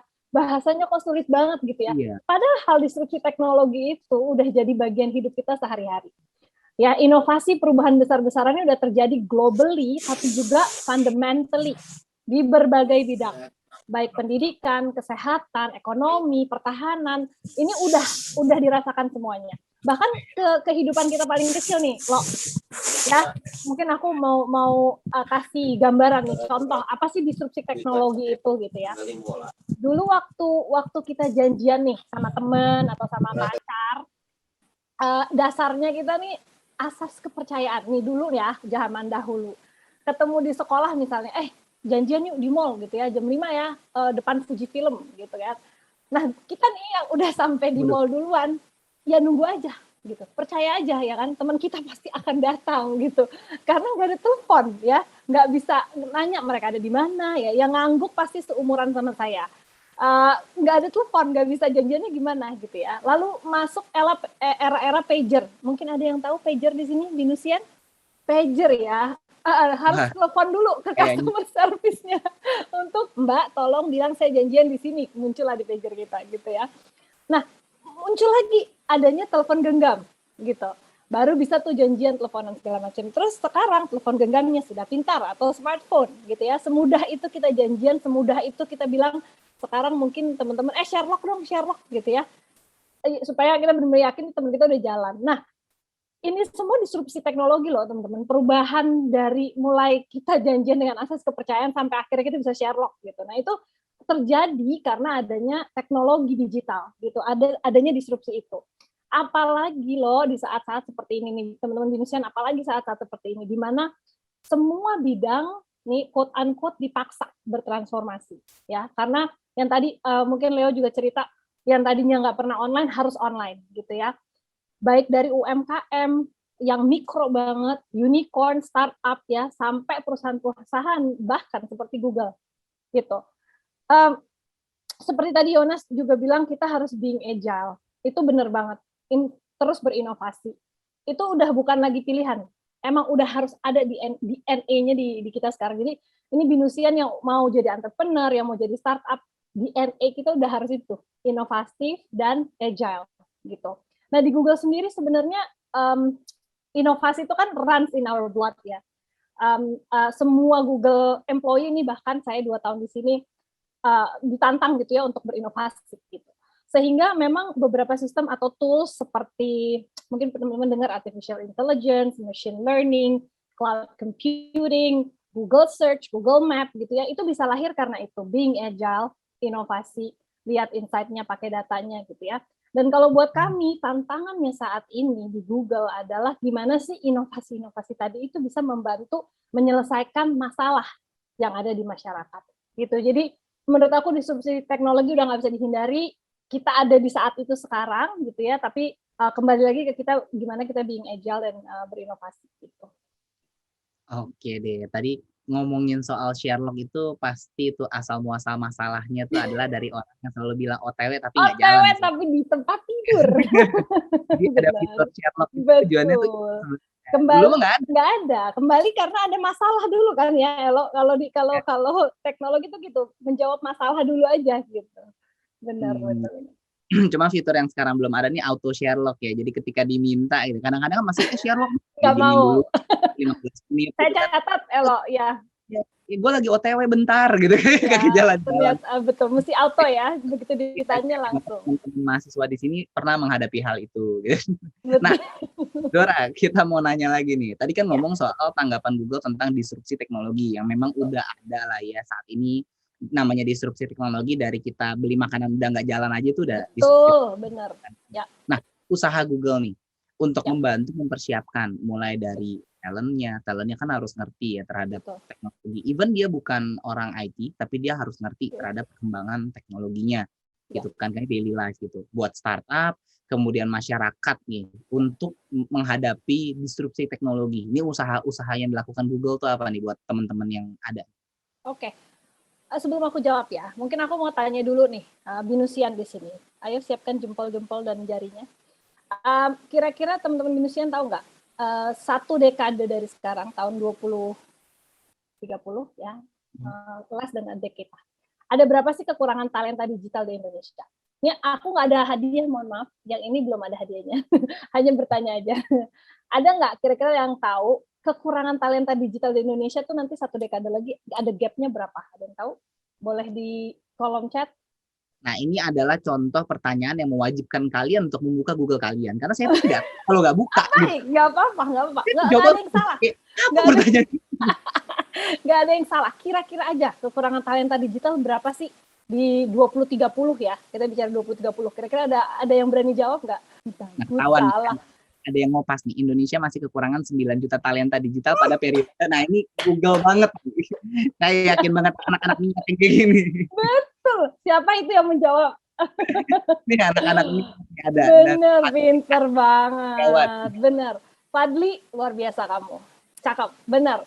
Jadi memang menurut McKinsey dalam risetnya di Unleashing Indonesia Potential, Indonesia itu memang membutuhkan kurang lebih 9 juta talenta, bener ya. Orang yang punya digital skill baik semi maupun skillful gitu ya. Kenapa? Karena menurut another penelitian ya dari Google, Temasek sama Bain bahwa ekonomi digital Indonesia itu diprediksi akan meningkat 3 kali lipat hingga mencapai 130 miliar US dollar. Itu duit semua ya. Di tahun 2025 even gitu. Makanya ada demand yang tinggi nih terhadap talenta digital yang mampu pastinya berkontribusi di era digital disruption saat ini. Jadi potensinya luar biasa nih, 130 US dollar nanti kita akan berkembangnya. Tapi tenaga kerja ahlinya ternyata kurang karena ada gapnya tadi ya. Nah, untuk membantu Indonesia mewujudkan potensi luar biasa ini, kami dari Google tuh sebenarnya ingin membantu dengan 2 cara, teman-teman ya. Yang pertama adalah kita mau turut membantu fondasi yang kuat dalam hal infrastruktur, pasti ya, infrastruktur teknologi. Yang kedua adalah skill-nya. Kita mau memberikan skill tambahan kepada orang Indonesia, anak-anak muda di Indonesia kayak teman-teman di sini, karena ya kalian ini yang bisa dapat ambil bagian dalam era digital saat ini, gitu ya. Nah, dalam hal infrastruktur itu apa? Misalnya bulan Juni 2020 kita meluncurkan Google Cloud Region di Jakarta dengan dukungan pastinya penuh dari pemerintah dan Kominfo, sehingga ngapain ada Google Cloud Region ini membantu percepatan go digital, gitu ya, lebih mudah. Peluncuran ini yang tahun lalu kita adakan memang memungkinkan cloud di berbagai industri, gitu ya. Tapi saya hari ini nggak mau bahas soal itu. Saya mau bahas soal yang kedua, karena di sini ada 200 lebih mahasiswa ya. Ini calon-calon talenta digital yang bisa merubah Indonesia. Gitu. Saya mau lebih dalam membahas tentang talentanya, gitu. Nah, yang kedua ini adalah bantuan Google yang ingin diberikan adalah memberikan skill tambahan, gitu ya, kepada orang Indonesia. Kenapa? Karena kita lihat lagi. Sorry nih, saya banyak bawa riset ya, karena harus base data gitu ya saya ngomongnya. Kenapa? Karena teman-teman kombinasi disrupsi digital saat ini dan pandemi adalah kombinasi yang wow ciamik, double disruption kita bilangnya. Ini sebagian besar specifically untuk tenaga kerja ini luar biasa mendisrupt gitu ya. Nah sekali lagi karena perubahan demografi, teknologi, menggeser model semua bisnis saya tadi Leo harus berubah gitu ya. Ini mengubah keterampilan yang diminta juga sama pasar kita. Jadi kita harus tahu kira-kira pasar kita tuh sekarang ini perusahaan, startups, unicorns, global company itu lagi pengen talenta seperti apa karena perubahan ini, karena double disruption ini. Nah dengan itu kita melihat kesenjangan kan, adanya permintaan pasar dan talenta yang ada. Jadi ada skill mismatch lah kita bilangnya. Ini menjadi tantangan besar. Makanya Google percaya bahwa kita butuh reskilling dan upskilling di tenaga kerja di Indonesia di segala bidang. Makanya Google punya program teman-teman namanya Grow with Google. Mungkin boleh panitia di up slide-nya. Ini sebenarnya segue yang bagus untuk pembicara terakhir Pak Aloysius nih.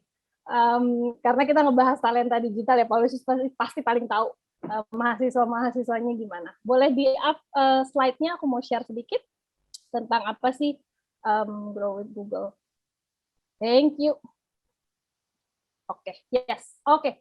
Grow with Google ini sebenarnya inisiatif yang draws our 20 years history of building a platform gitu. Masih muda sebenarnya kalau dibilang Google udah happening banget segala macam, ternyata masih muda ya, umurnya 20-21 tahun lah kita nih. Gitu. Nah, melalui Grow with Google kita aim-nya apa sih? Kita mau help everyone across Indonesia to get the best access of Google training and tools to grow their skills, careers, and business. You can go to the next slide. Ya, ini sebenarnya 5 audience yang Grow with Google latih gitu. Mulai dari SMB owners, job seekers, students, developers, startup, teachers, and also creators dan juga jurnalis. Karena kalau teman-teman tahu, YouTube ada bersama dengan Google gitu kan. Next slide. Nah, training programnya apa? Banyak, bisa di Google aja nanti ya. Ada untuk UMKM, kita yakin mereka harus upskill saat ini gitu ya. Bahkan kita udah mulai dari 2015 sebenarnya. Ada Gapura Digital, ada Woman Will, ada Primer, ada Google Business School. Untuk job seeker, nanti saya mau bahas juga tentang Bangkit, ada Google Career Certificate yang akan hadir segera, Formo. Kemudian untuk developers dan startup kita juga reskill, upskill mereka. Jadi ada Google Developers, ada Google for Startup, ada Google Developers Group gitu ya. Untuk teacher juga kita fokus ke Google for Education. Creators kita punya YouTube Creators Academy, itu juga kalian yang mau jadi YouTube creator langsung lihat YouTube Creators Academy bisa belajar. And then ada Google News Initiative untuk teman-teman publishing media kita. Pastinya tadi saya juga dengar nggak mungkin di saat ini nggak kolaborasi gitu. Jadi kolaborasi dengan partners, government, ministry, university, media, NGO dan teman-temannya gitu. If you can go to the next slide. Ya, kita udah melatih sekitar 2,6 juta individuals sampai hari ini, masih kurang teman-teman, ada ratusan juta people in Indonesia, masih banyak banget PR kita, tapi untuk UMKM sendiri kita baru banget ini udah naik angkanya sejak slide ini dibikin, udah 2 juta SMB yang train, kemudian yang lain bisa dibaca sendiri ya berapa jumlah yang udah kita latih. Next slide. Nah, Saya mau bahas lebih sedikit aja tentang Bangkit. Mungkin teman-teman Binusian di sini udah tahu karena yang mengikuti Bangkit tahun ini ada 150 Binusian. Ini paling banyak yang ikut Bangkit. Luar biasa Binusian ya, hebat semangatnya. Nah, Bangkit ini sebenarnya Google-led Academy. Kita mau produce high caliber technical talent karena kita tadi tahu ya ada kesenjangan talenta digital di Indonesia.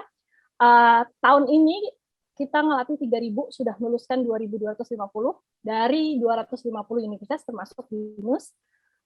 Dan pastinya tujuannya memang kita mau improve technical and non-technical skill untuk membantu mereka get better employment gitu. Ini kita kerjasama sama Google, Gojek, Tokopedia, Traveloka, which is unicorns yang mungkin juga ada under Digital Hub gitu ya. Boleh next slide. Tadi aku sudah menyinggung sedikit juga bahwa kita sudah melatih 3.000 students yang lulus ada 2.250 dari 250 universities, 30%-nya female. Jadi jangan kalah ya, female-female di sini juga boleh tetap semangat walaupun mungkin background-nya bukan IT, tetap bisa belajar teknologi karena penting gitu ya. Kemudian dari 32 provinsi. Tiga learning path yang kita ajarin, yang kita lihat juga ini penting untuk dimiliki oleh anak-anak muda saat ini, yaitu kemampuan untuk belajar tentang machine learning, programming, dengan Android certification, dan juga cloud computing. Ini yang tiga path ini yang kita ajarin gitu di Bangkit. Nah, if you can go to the next slide, sekalian bantu promosi ya. Jadi kalau mau ikutan Bangkit lagi, stay tune. Di g.co/bangkit itu nanti kita akan ngajarin dan menginformasikan tentang Bangkit tahun 2021 gitu kira-kira.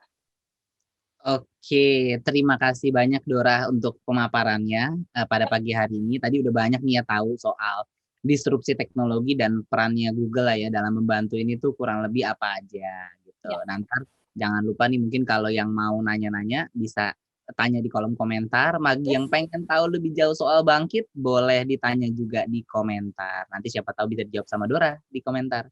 Oke, terima kasih ya Dora, by the way, udah ngobrol-ngobrol santai tadi di awal-awal juga nih. Thank you. Oke, sekarang kita mau tahu dulu semangat teman-teman yang ada di sini masih ada gak nih? Jangan-jangan nih habis tadi udah Dora, ada Pak Yon, ada Mas Yonas, ada Leon gitu. Terus udah pada lesu. Coba dijawab dulu dong nih kira-kira di komentar. Masih semangat gak gitu? Ini ada yang minta hadiahnya free credit GCP aja Kak Dora. Oke, nanti nah, gitu. ngobrol. Sayang sekali ngomong ya. Baik. Ya, sayang sekali kalian tuh ngomongnya baru sekarang. Harusnya dari tadi kalian ngomong itu yang banyak biar Dora kayak, waduh, banyak nih aku mesti keluar nih kayaknya. Ini free credit GCP nih. Oh, free voucher, baik. Iya. Oh, pada masih semangat nih Marcelo. Masih banyak. Oke, mantap. Oke, kalau masih semangat kita mau bagi-bagi hadiah dulu lagi nih. Gitu. Tadi kan yang free GCP ya silakan diatur sama Dora. Saya tidak ikutan. Baik. Oke, jadi sekarang kita mau bagi uang digital lagi. Sama kayak tadi, 100.000 untuk satu orang pemenang. Jadi dijawab ya. Pertanyaannya seputar yang diomongin sama Dora tadi nih pertanyaannya nih. Formatnya sama, saya nggak ngulang lagi, nama, nomor HP, jawaban ya. Udah untuk kuisnya kita lakukan seperti tadi. Silakan panitia langsung dikasih aja pertanyaannya tentang Dora. Apa sebutan lain dari mesin yang dikembangkan untuk bisa belajar dengan sendirinya? Berimprovisasi tanpa arahan dari penggunanya. Ya, panitia juga tahu bahwa ini harus dicari dengan Google ya. Silakan dicek dengan Google kalian masing-masing gitu ya. Gitu. Ini ala-ala dosen biasanya nih, ngasih pertanyaan, kalimatnya diputar. Kalau kalian taruh di Google, jawabannya nggak ada sebenarnya. Dia pikir sendiri aja. Saya udah pernah nyobain itu dulu. Gitu. Baik, mahasiswa yang teladan kamu Marcelo. Iya, saya coba gitu kan ya. Ada pertanyaan dari dosen saya. Kita coba untuk kita sorot, kita kirim ke Google gitu kan. Kalimatnya diganti. Tetap nggak keluar ya. Nggak keluar jawabannya. Nah ini salah satu contoh pertanyaan seperti ini yang menjebak. Tapi udah dijawab nih, wah mantap memang nih. Ada yang jawab apa nih? Ya, machine learning, AI learning, ya dijawab terus semuanya ya.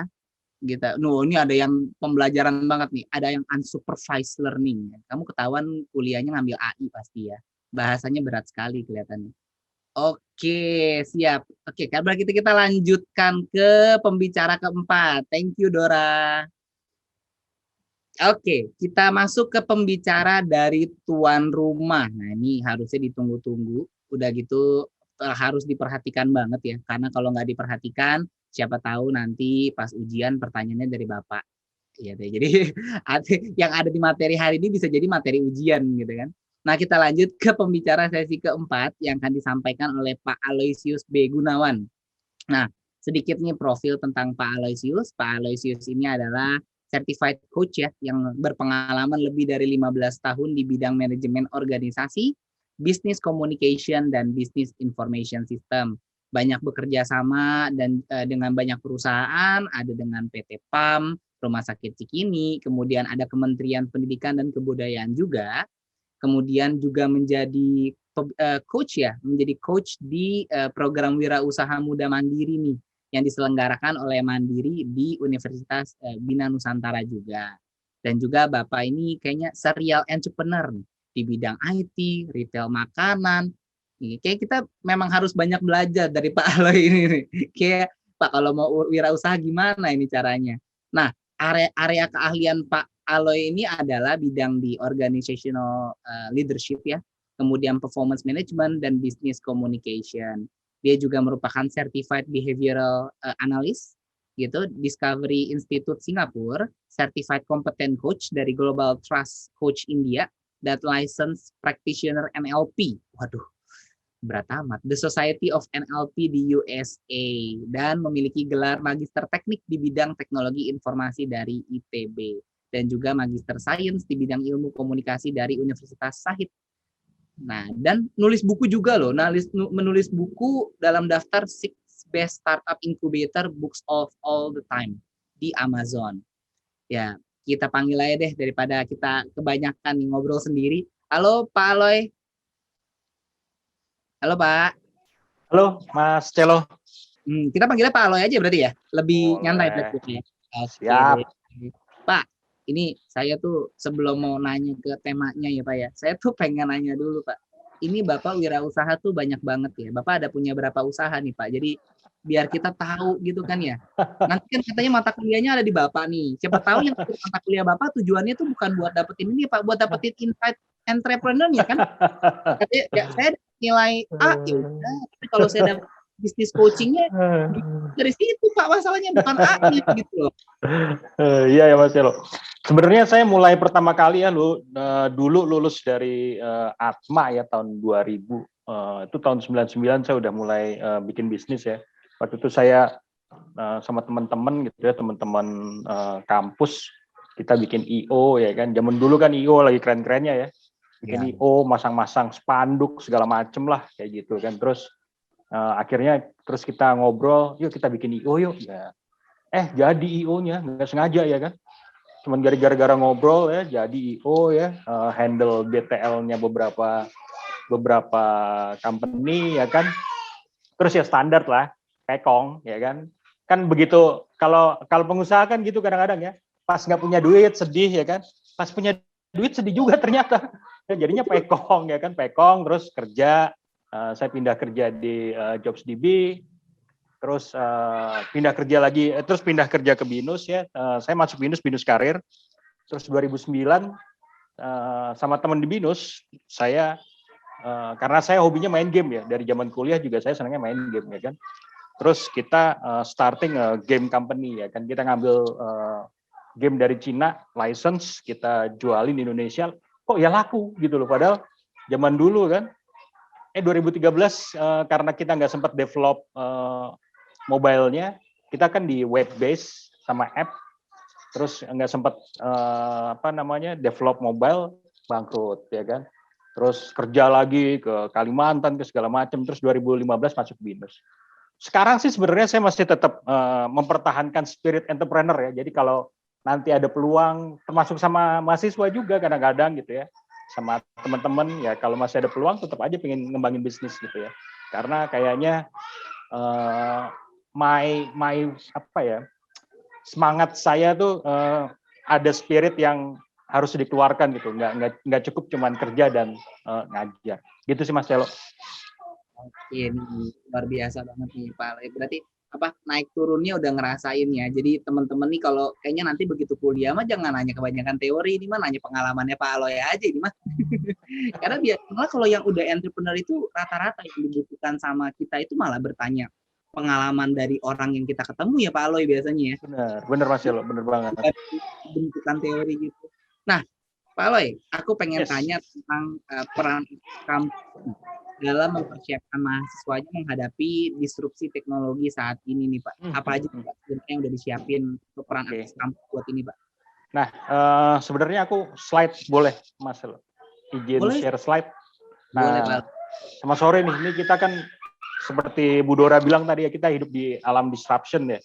Tapi sekarang ternyata benar-benar disruption ya kan, karena saya tinggalnya di gang ya kan, anak-anak lagi pada main di depan, jadi suaranya kayaknya masuk benar-benar ke disrupt ya. Jadi ya emang zamannya kayak begini ya kan, ya sudahlah ya. Jadi mohon maaf kalau ada suara bocah-bocah di luaran ya. Eranya disrupsi ya memang. Eranya disruption, disrupt sama tetangga jadinya. Nah ini saya share dikit aja sih sebenarnya teman-teman ya, apa yang BINUS sudah lakukan gitu ya. Jadi kita sebenarnya bikin framework ya, framework lucu-lucuan nih sebenarnya. Karena apa? Karena kadang-kadang Pak Rektor tuh ya suka nanya gitu kan, Mas, sekarang gundulnya entrepreneur ada berapa? Wah, tuh Mas Yelo, kalau kita udah ditanya gundulnya entrepreneur tuh kita keringetan Mas Yelo. Ya kan kalau gundulnya entrepreneur tuh berapa? Aduh, kita langsung mampus lah. Wah, Prof nanya begini lagi kan. Nah, akhirnya kita coba bikin apa namanya? Pilah-pilah kan Mas Yelo tahu lah ya, semua juga tahu kalau misalnya satu dokter gitu ya berkumpul dia ngajar ya kan. 2 dokter berkumpul dia debat ya kan, lebih dari 3 dokter berkumpul kita pasti pusing ya kan. Nah itu juga kalau kita tanya definisi sama para dokter pasti jawabannya banyak. Nah makanya yang belum dokter kita coba bikin lah framework. Jadi di SRL 1 itu anak-anak yang baru punya ide, jadi teman-teman mahasiswa yang baru punya ide itu kita bilang SRL 1. Kemudian SRL 2 itu yang idenya udah dianalisa. Terus SRL 3 itu yang ide yang sudah memvalidasi ide. Terus yang SRL 4 yang bikin prototype, SRL 5 yang sedang memvalidasi prototype, SRL 6 yang sedang launching, SRL 7 yang udah launching tapi limited revenue, SRL 8 yang revenue yang udah steady, SRL 9 yang udah pada siap, entah dia mau globalization atau next level funding. Nah, terus kita juga udah coba mapping gitu ya, apa aja sih yang dari 9 fase itu stagesnya kayak gimana. Kita ada 5 phase sebenarnya, 5 fase yang dari 9 SRL tadi. Jadi di fase pertama ideation itu SRL 1 sampai 3 gitu ya. Terus people yang support tuh apa ya, coach, mentor, keynote speaker. Nah, terus prosesnya apa? Coaching, mentoring. Teknologi infrastrukturnya apa? Virtual classroom sama project management app. Kemudian di prototyping phase itu SRL 4 sampai 5, coach, mentor, partner, supporting dari people. Prosesnya sama, coaching and validation, ada validation di sini. Teknologi support, web dev, ya, web developer, sosial media, kemudian video conference app. Di launching phase SRL 6 sampai 7, people supportnya itu adalah coach, mentor, partner, proses supportnya coaching, mentoring, teknologinya web dev, online exhibition app, sosial media. Nah di business development phase SRL 8, coach, mentor, consultant yang support, prosesnya consulting, networking event, kemudian teknologinya networking app, official office atau virtual office. Nah di globalization itu SRL 9, people supportnya VC, investor, IP consultant, lawyer, export-import consultant ya. Kemudian prosesnya supportnya fundraising, teknologi supportnya office, virtual office sama legal app. Nah ini sebenarnya saya mau mau komparasi gitu ya, pada saat sebelum pandemi itu kita masih sering ngumpul. Saya kebetulan sebenarnya kangen juga sih Mas Celo sama Bu Dora gitu ya, sama Pak Yonas gitu ya, Pak Leon. Kalau kita nggak lagi pandemi kan kita bisa ngobrol-ngobrol, tukeran kartu nama segala macam ya kan, kolaborasi macam-macam. Tapi ya ini zaman sebelum negara api menyerang ya. Nah, kan masih bisa bikin workshop ya, ini di Alsut, ini tadi di JWC, kemudian pada saat negara api menyerang ya sudah kita bikinnya workshopnya online ya kan. Ini di bawah itu coaching sebelum era pandemi ya kan. Di atas coaching pada saat sudah era pandemi ya kan. Terus di apa namanya, kita juga sebelum era pandemi kita kan bikin international exhibition gitu ya, ngirim teman-teman ke Singapura ya kan, terus ikut Tech in Asia. Ini teman-teman yang di tenannya inkubator gitu ya. Terus bikin business matching, ini kita mau Nes dari Telkom Venture ya, kemudian ketemu dari Ventura. Nah, tapi pada saat pandemi sudah menyerang ya kita bikinnya virtual pitch up. Ini adalah beberapa inovasi yang dilakukan BINUS sebenarnya. Nah, cuman yang memang nggak bisa digantikan adalah grant. Ini hibah ya, kan hibah mau duitnya digital atau enggak kan tetap aja duitnya. Nah ini sama aja sih, ini hibah dari pemerintah ya, tenant kita dapat 200 jutaan gitu ya.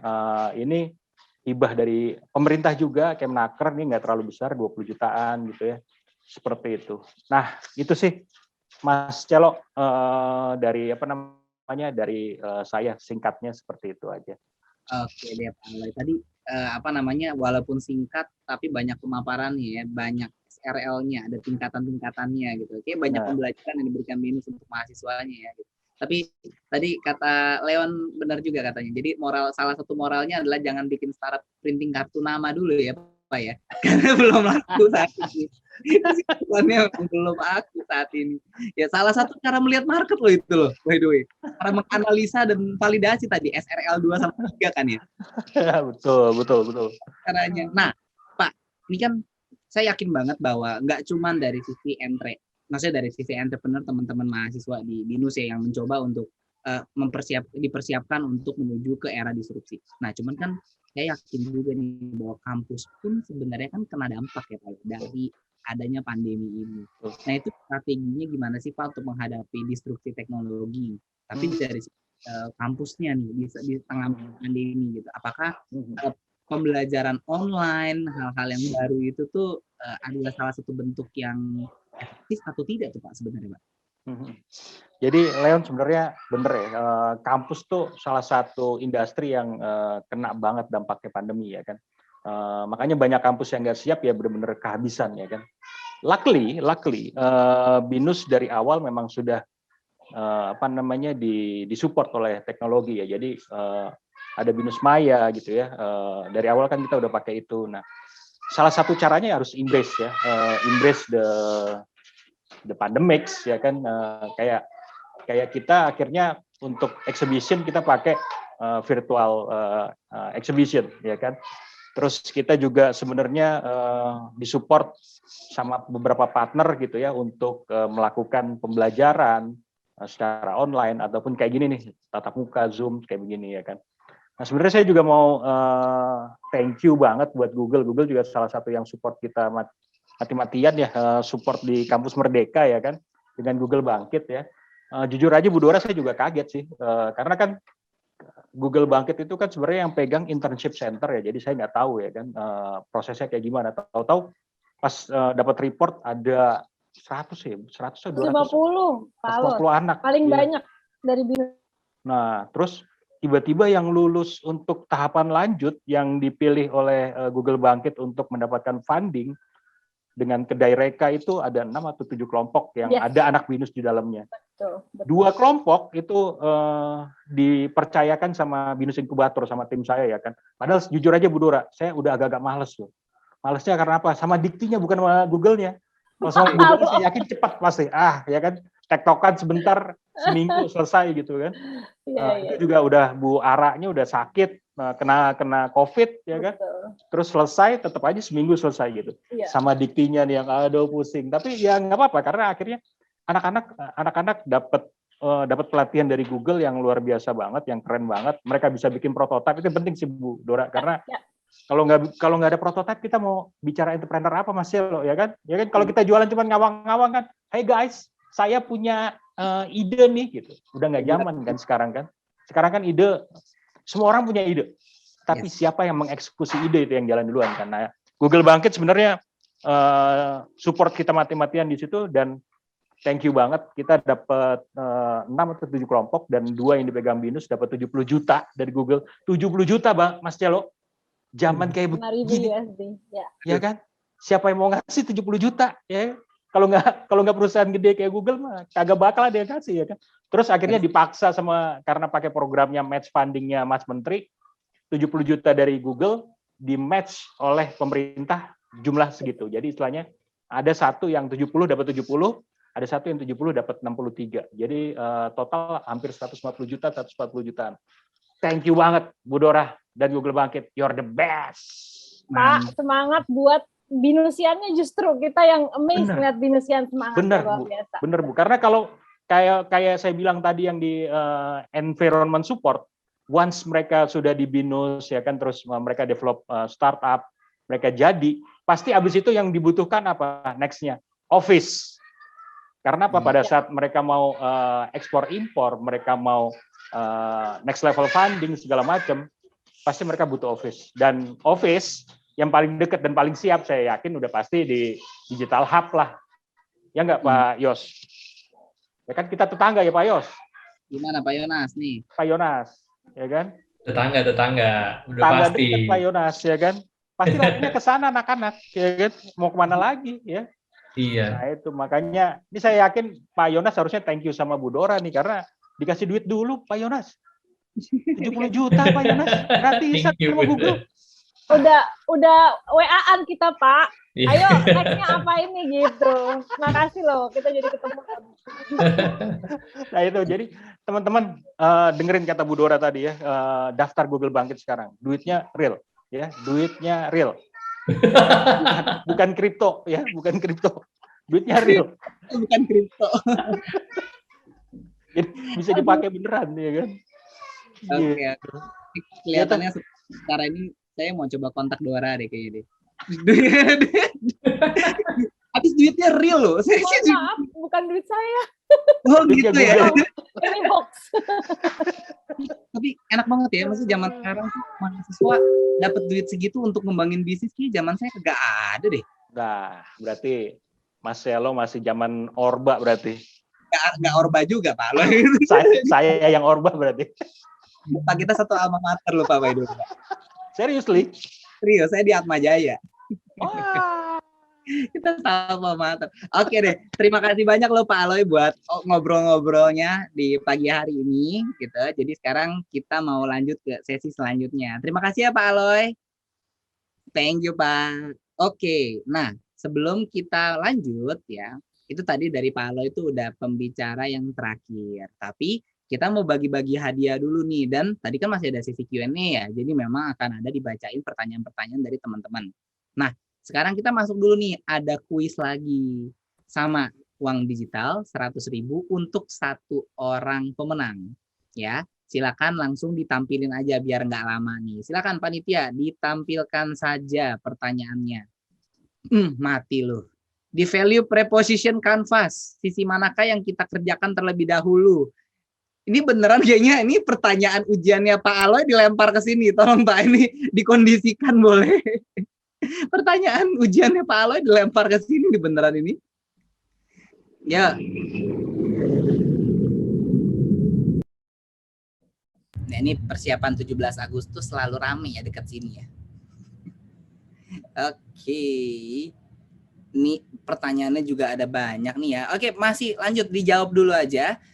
Value proposition canvas, bentuk kotak atau sisi customer bentuk lingkaran. Ini hati-hati loh, formatnya harus benar dan Pak Aloy itu ngeliatin by the way. Jadi kalau kalian jawabannya kelihatan ada yang salah, nilai kalian sudah berkurang sedikit di mata kuliah kalian beberapa ya. Jadi tolong dijawabnya yang benar, hati-hati gitu. Nah, sekarang kita masuk ke sesi Q&A. Tadi kan udah untuk sesi tanya jawab, udah sesi quiz lah ya. Nah, sekarang kita akan ada 3 penanya terbaik yang bakal saya sebutkan nih. Oke, kita masuk ke pertanyaan. Saya bacain dulu nih, karena pertanyaannya sumpah banyak banget. Jadi panitianya juga pusing ya, karena pertanyaannya banyak banget. Nah, ini pertama pertanyaannya. untuk Kak Yonas. Nih, Kak Yonas ya. Halo Kak Yonas. Panggilannya Kak Yonas. Dipanggil mahasiswa Kak Yonas bener dong, nggak salah dong, ya kan? Pagi Kak, saya ingin tanya, kendala terbesar bagi Digital Hub BSD City untuk tetap mempertahankan keberadaan atau pembangunan ekosistem. Dan gimana sih cara ngatasinnya? Mungkin maksudnya di tengah pandemi kali Mas Yonas kali ya? Gitu. Silakan Mas Yonas. Ya, di tengah pandemi bener nggak nih? Soalnya nggak ada di pertanyaannya juga. Tapi oke, in general, secara umum ya cara kendalanya dulu ya. Kendalanya adalah bagaimana caranya kita tetap mempromosikan diri ya. Jadi kan masih banyak nih, maksudnya dari kita membangun digital hub dan ekosistem ini masih banyak yang belum tahu bahwa kalau kita mau bikin startup tuh mendingan ke digital hub aja gitu, atau kita join digital hub aja. Itu masih banyak yang belum tahu. Jadi kita tetap mempromosikan diri, maksudnya dalam arti walaupun infrastrukturnya sudah terbangun gitu, terus ekosistemnya juga udah ada gitu, tapi kan masih banyak mungkin yang belum tahu tentang hal ini gitu. Jadi kita tetap kendalanya itu mempromosikan diri sampai ke daerah-daerah di mana mungkin bisa jadi kan di ujung Kalimantan atau di ujung Sulawesi atau di ujung Papua ada yang punya aplikasi bagus gitu ya. Dia punya ide bagus juga, dia punya mimpi yang bagus dan bisa bikin aplikasi yang bagus. Cuman dia nggak tahu gitu cara dapat kolaborasi yang terbaik itu di mana gitu. Jadi memang kita harus promo sampai ke ujung-ujung Indonesia. Kita juga promo ke luar negeri gitu, Southeast Asia, Asia gitu kan. Kita juga memperkenalkan digital hub ke Jepang, ke Korea, ke China juga gitu kan. Jadi mereka tahu nih kalau di Indonesia itu memang ada tempat kolaborasi yang cocok gitu buat aplikasi-aplikasi mereka. Kan kalau kayak tadi katanya Kak Leon juga harus dicari yang cocok, yang kira-kira mirip gitu, kira-kira cocok dengan aplikasi yang dibutuhkan. Supportnya gitu harus saling win-win solution ya kan. Terus kemudian secara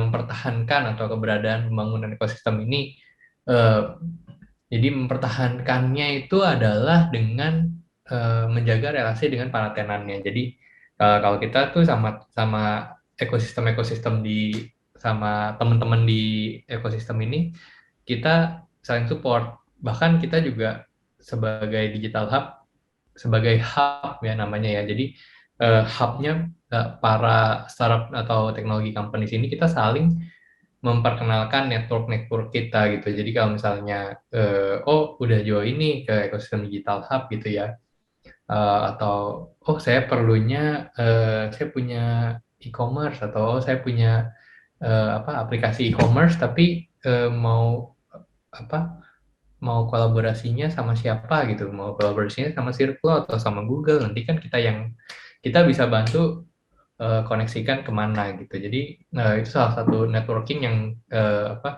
kita lakukan untuk menjaga relasi saling berkolaborasi di dalam ekosistem. Terus kemudian kita juga bikin acara yang fun seperti beberapa tahun lalu sebelum pandemi itu kita ada kayak basketball. Kita bisa turnamen basketball rame-rame sama antar startup company gitu kan, seru kan. Jadi dalam ekosistem tuh yang nggak kenal jadi kenal gitu kan. Kadang-kadang kan startup tuh kerjanya di komputer, terus di ruangan gitu kan, nggak pernah keluar. Jadi kita ada kayak kita bikin acara-acara seru-seruan juga kayak basketball competition. Terus yang kemarin ini yang pas pandemi juga kita masih bikin acara sehat-sehat kayak bicycle. Jadi namanya digital hub tech cycling gitu ya. Jadi cycling with technology. Jadi agak-agak ada kayak missionnya gitu. Kita naik sepeda, pokoknya keliling BSD tapi ada missionnya gitu. Itu juga seru. Jadi kita bikin seru-seruan buat ya teman-teman di ekosistem. Itu salah satu untuk mempertahankannya, dan hadiahnya juga lumayan gitu. Jadi seru.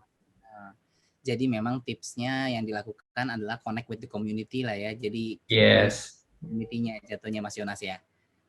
Yes. Oke, terima kasih banyak Mas Yonas sudah menjawab pertanyaannya. Sama-sama, Oke. semoga membantu. Oke, kita masuk ke pertanyaan kedua. Ke Leon. Nah, ini ada pertanyaan kedua nih ke Leon. Kak mau tanya, bagaimana cara menentukan apa yang market inginkan? Wah, ini pertanyaannya berat nih kayaknya nih. Lalu tetap bisa mengembangkan atau membuat suatu produk yang market inginkan. Padahal keinginan market sekarang kan cukup volatile nih dan gampang terpengaruh oleh tren. Wah, gila nih pertanyaannya. Berat juga. Nggak lihat dari Google kan? Nggak copy paste dari Google kan nih? Google nggak ada pertanyaan ini. Ya, yang pertama, thank you pertanyaannya. It's a very good question. Tapi disclaimer dulu ya. Kalau pertanyaannya generik, jawabannya juga generik. Gitu. Ya kan? Jadi, in general bagaimana caranya ya? Kalau saya prinsipnya begini. Di dunia ini kan apapun ada pepatah kan ya. The only constant is change kan ya. Di mana-mana apapun yang kita lakukan, semua selalu berubah gitu. Untuk startup dan untuk sebuah produk, gimana caranya kita tetap bisa punya produk yang baik, kita harus mengidentify dari perubahan-perubahan itu kesamaannya apa. Selalu bisa ada kesamaan lagi. Kalau misalnya pernah nonton film Inception itu ada istilah dig deeper-nya kan. Jadi kita lihat nih ada banyak perubahan, misalnya contoh ya di sosial media atau di segala macam, kadang-kadang mungkin dulu itu tuh paling terkenalnya Twitter, terus habis itu pindah ke Instagram. Ini sorry nggak ada Google di sini. Jadi habis itu pindah ke TikTok gitu kan, lompat-lompat gitu. Tapi ada kesamaannya nggak sih antara ini? Karena kalau kita bilang oh ini berubah terus nih orang, kadang-kadang di Instagram, kadang-kadang di Facebook, kadang-kadang di Twitter, kadang-kadang di ini. Tapi kalau ditarik satu lagi, apa sih yang kesamaan dari semua platform ini gitu? Semua platformnya mungkin kesamaannya contohnya adalah orang tetap perlu media sosial atau media sosial untuk connect dengan teman-temannya dan connect dengan connect dengan orang-orang di sekitarnya gitu kan. Dan mungkin dilihat lagi misalnya adalah apa sih trennya gitu. Trennya adalah makin lama itu medianya itu makin lama makin interaktif gitu. Tadinya tulisan, terus lama-lama gambar, terus habis itu video semua gitu kan. Kan TikTok kan ya video semua gitu kan maksudnya. Jadi itu maksudnya adalah dilihat benang merahnya di mana. Dari situ akan makin lama makin kelihatan bahwa sebenarnya user itu maunya apa, dan ada sesuatu yang selalu konstan. Misalnya contohnya HP-nya selalu konstan gitu kan. Semuanya akhirnya pakai HP, dan kayaknya Instagram dan pindah ke TikTok masih tetap pakai HP. Ya HP-nya lebih bagus dan lebih murah lah, tapi tetap HP gitu kan. Nah, itu yang harus kita lihat gitu. Apa sih yang sama, dan kita build sesuatu, build produk, build feature on top of yang sama itu, dengan ditambah kita cek ke depannya kira-kira yang bakal jadi tren berikutnya apa. Gitu. Itu semoga membantu, tapi ya generik juga sih jawabannya gitu. Kalau mau yang lebih spesifik ya di chat personal aja di direct message. Ya itu boleh di chat personal. Kalau punya usaha bisnis dan lagi bingung di ya, bidang ini ya misalnya di spesifik industri ini sebenarnya sebaiknya gimana gitu, itu kan udah lebih spesifik. Betul. Terima kasih banyak Leon buat jawabannya nih. Oke. Jadi memang ada mencari benang merah lah ya, dari semua hal itu pasti ada satu benang merahnya nih gitu. Oke, selanjutnya tadi udah ke Leon, sekarang ada pertanyaan ke Dora. Dora, ada yang nanya nih, Kak Dora, akhirnya dia manggil kakak, gitu kan, abis ibu tadi kan saya manggil Dora, ada kakak nih. Kak Dora, Kak mau nanya, bagaimana tips and trick agar generasi milenial saat ini tuh melek teknologi, terutama di berbagai daerah katanya. Dan bagaimana sih Bangkit dapat memfasilitasi generasi milenial saat ini? Ya, oke, mungkin udah di hint here and there sama para pembicara juga. Intinya semua berawal dari kita sendiri ya. Mau generasi milenial, generasi Gen Z, Gen Y, Gen apapun itu, dimulai dari kita sendiri dulu. Mau nggak sih kita belajar? Mau nggak sih kita berubah, ya kan? Karena semua informasi udah ada, teman-teman. Teknologi, you name it, udah ada gitu ya. Gimana sih caranya kita sebagai individual mau terus belajar gitu? Support juga ada loh teman-teman, bisa tinggal dicari di Google pastinya. Tapi bener-bener bisa dicari gitu. Misalnya mau belajar tentang AI, aduh kayaknya susah banget, ada loh teman-teman, udah bisa dicari gitu. Whether it's free or paid, kalian bisa belajar tentang AI, bisa belajar tentang machine learning dimanapun gitu ya. Intinya apa? Dicari, dipelajari, dijalankan gitu. Yang terpenting kalau buat aku spiritnya adalah jangan takut gagal. Itu yang menurut aku bisa membedakan kita dari yang lain gitu. Karena best innovations come from most surprising places, kalau kata CEO aku nih Sundar Pichai. Kalau takut gagal nggak bakal ketemu tuh the surprising places gitu. Jadi keep on innovating, stay agile, tapi yang paling penting sekarang stay safe ya, karena percuma kalau mau agile, mau innovating tapi sakit ya kan karena nggak stay safe. Jadi itu pesan aku. Mantap. Ini pesan-pesannya dari mulai pesan moral, pesan teknis maupun pesan kesehatan. Bener. Terima kasih banyak Dora, pesannya lengkap dan komplit. Aku belum jawab yang Bangkit. Jadi gimana Bangkit bisa membantu ya? Sebenarnya kayak yang tadi aku bilang, learning path yang ada di Bangkit itu kan ada 3, ada cloud, machine learning, dan Android gitu ya. Ini sebenarnya 3 path yang memang kita sudah riset terlebih dahulu. Kira-kira ini nih yang nantinya keterampilan-keterampilan yang dibutuhkan gitu. Jadi melalui Bangkit kita mempersiapkan talenta-talenta ini untuk ready to be absorbed by the companies gitu ya, by the perusahaan, by the industry gitu. Terima kasih banyak Dora jawabannya. Siap. Oke, ada pertanyaan terakhir nih buat Pak Aloy. Pak, saya jujur aja nih Pak, pertanyaannya ribet loh Pak. Ini yang jawab cocoknya politisi nih kayaknya yang jawabin nih. Pak, katanya gini Pak. Bagaimana cara mengatasi pihak yang merasa dirugikan oleh disrupsi teknologi? Ini sebenarnya pertanyaannya berat loh. Contohnya dulu ojek online itu di demo, dikucilkan oleh ojek offline karena dinilai mengambil lapangan kerja mereka. Sekarang jumlah driver ojol aja tuh udah makin besar kan ya. Dan akhirnya makin susah bagi mereka untuk mencari penghasilan karena bentuknya kompetisi. Jadi ada masalah, di-solve, muncul masalah baru. Nah itu gimana tuh Pak Aloy? Untuk mengatasi pihak yang akhirnya dirugikan karena teknologinya udah berkembang banget gitu. Tadi kan kayak Mas Yonas sama Mas Bram tadi udah bilang bahwa yang paling pasti itu ya perubahan gitu kan. Mau nggak mau pasti berubah semuanya. Sebenarnya kalau saya bilang sih ya semuanya itu masalah komunikasi aja sih. Jadi gimana cara kita sosialisasi komunikasi sama pihak-pihak yang merasa terganggu ya.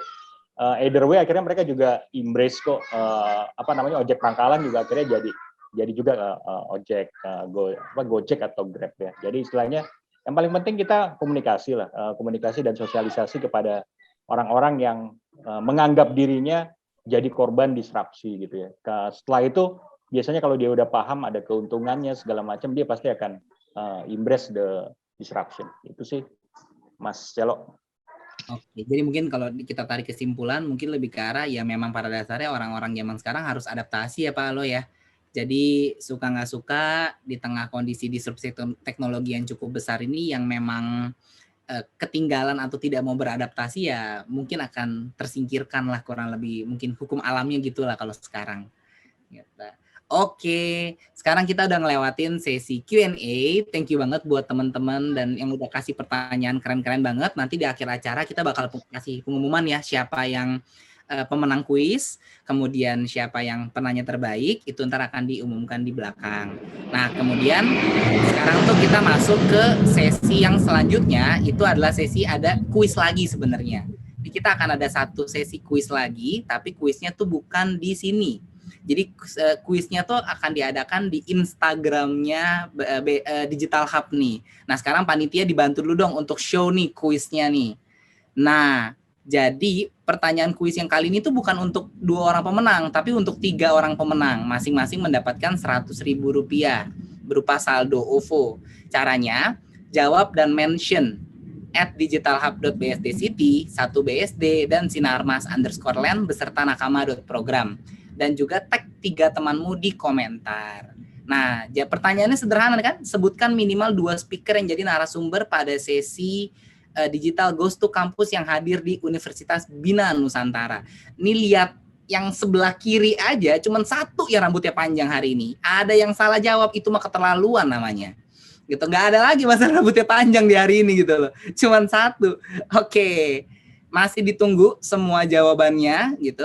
Dan jangan lupa aku mau ngingetin lagi untuk mengisi feedback form ya pada akhir acara gitu setelah ini. Jadi jangan lupa untuk mendapatkan e-certificate kalian kayak gitu. Nah, sebelum kita masuk di penghujung acara, aku mau kasih tahu nih bahwa di minggu depan itu akan ada acara Digital Hub Boost to Campus Union yang di sini akan ada speaker-speaker yang keren juga pastinya. Temanya adalah collaboration, excellence, dan persistence. Nah, ini nih kita bisa lihat nih. Nah, speaker-speaker ada banyak nih. Aku bacain satu-satu ya. Ada Bapak Irawan Harahap selaku Chief of Digital Tech Ecosystem di Sinar Maslen. Kemudian ada Ibu Kartika Akbaria, VP Human Capital and Corporate Affairs Ruang Guru. Ada kembali lagi ada Dora Songko di sini sebagai Product Marketing Manager Google. Ada lagi ada Aldo Rambi selaku Vertical Lead Facebook Indonesia. Jadi minggu depan ada Google, ada Facebook gitu ya. Kemudian yang terakhir ada Nick Hukes selaku CEO dari Founders Live gitu. Nah, akhirnya kita sudah berada pada penghujung acara. Jadi minggu depan pada join, di situ ada hadiah smartwatch keren ya. Jadi buat kalian yang pengen dapetin smartwatch bisa ikut nih di acara minggu depan. Nah, sebelum itu kita foto bareng dulu. Jadi speakernya juga pada memfoto before after. Kita bisa lihat yang udah pada capek, yang udah pada kusut gitu ya. Dan teman-teman mahasiswa juga boleh loh nyalain kameranya. Karena ini kan aku lihat ada 297. Jadi kita tahan giginya kurang lebih 20 detik ya. Jangan cuma sebentar. Karena pasti lama panitianya. Oke? Oke, kita siap-siap dulu nih ya. Semuanya semua udah di layar. Oke, panitia sudah siap? Oke, siap. 1, 2, 3. Oke, lagi terus 1, 2, 3. Bolehlah ganti gaya, kita bosan gaya yang sama terus. 1, 2, 3. Gitu. Ini udah 20 detik belum ya, tapi 1, 2, 3. Panitia boleh dibantu kira-kira ini sudah 20 detik atau belum, atau sudah selesai atau belum sesi fotonya, karena takutnya belum dapat semuanya nih teman-teman mahasiswa. Dua kali lagi ya. 2 kali lagi, oke. Siap ya, 1, 2, 3. Sekali lagi ya, 1, 2, 3. Mantap, udah kan ya 2 kali lagi ya, berarti dari panitia. Enggak masalahnya tuh bibir pegel gitu loh, gigi tuh kering gitu. Bukan masalah apa, mau 10 kali lagi juga boleh lah. Cuman gigi tuh kering gitu. Oke, terima kasih banget buat para panitia dan juga buat para mahasiswa, teman-teman dan pembicara semuanya. By the way, ini dari pihak BINUS sebelum aku menutup akan ada pengumuman dulu ya, Mas Faisal ya? Yes, Mas Marcelo boleh. Untuk pemenangnya udah cukup ya tadi ya? Udah disebutin ya? Untuk pengumuman pemenangnya, oke. Berarti kita sebelum masuk ke Mas Faisal, pengumuman pemenang itu nih. Pemenang dulu aja nggak apa-apa, silakan. Ada, ya ini nomornya sebelah kanan, sebelah kiri kayaknya nomor ini nih, nomor apa?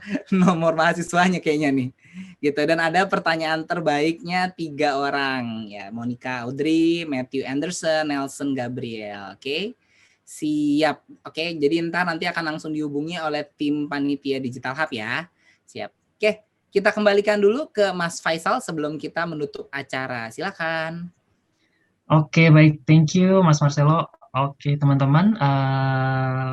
Kita mau informasi untuk evaluasi terlebih dahulu ya. Teman-teman wajib isi evaluasi ini karena nanti akan digunakan untuk input poin SAT. Jadi pastikan nama, NIM, jurusan, dan lain sebagainya itu diinfokan dengan benar. Mungkin bisa dibantu Kak David untuk share screen-nya atau mau aku yang share screen? Tolong Mas Faisal. Boleh sebentar ya.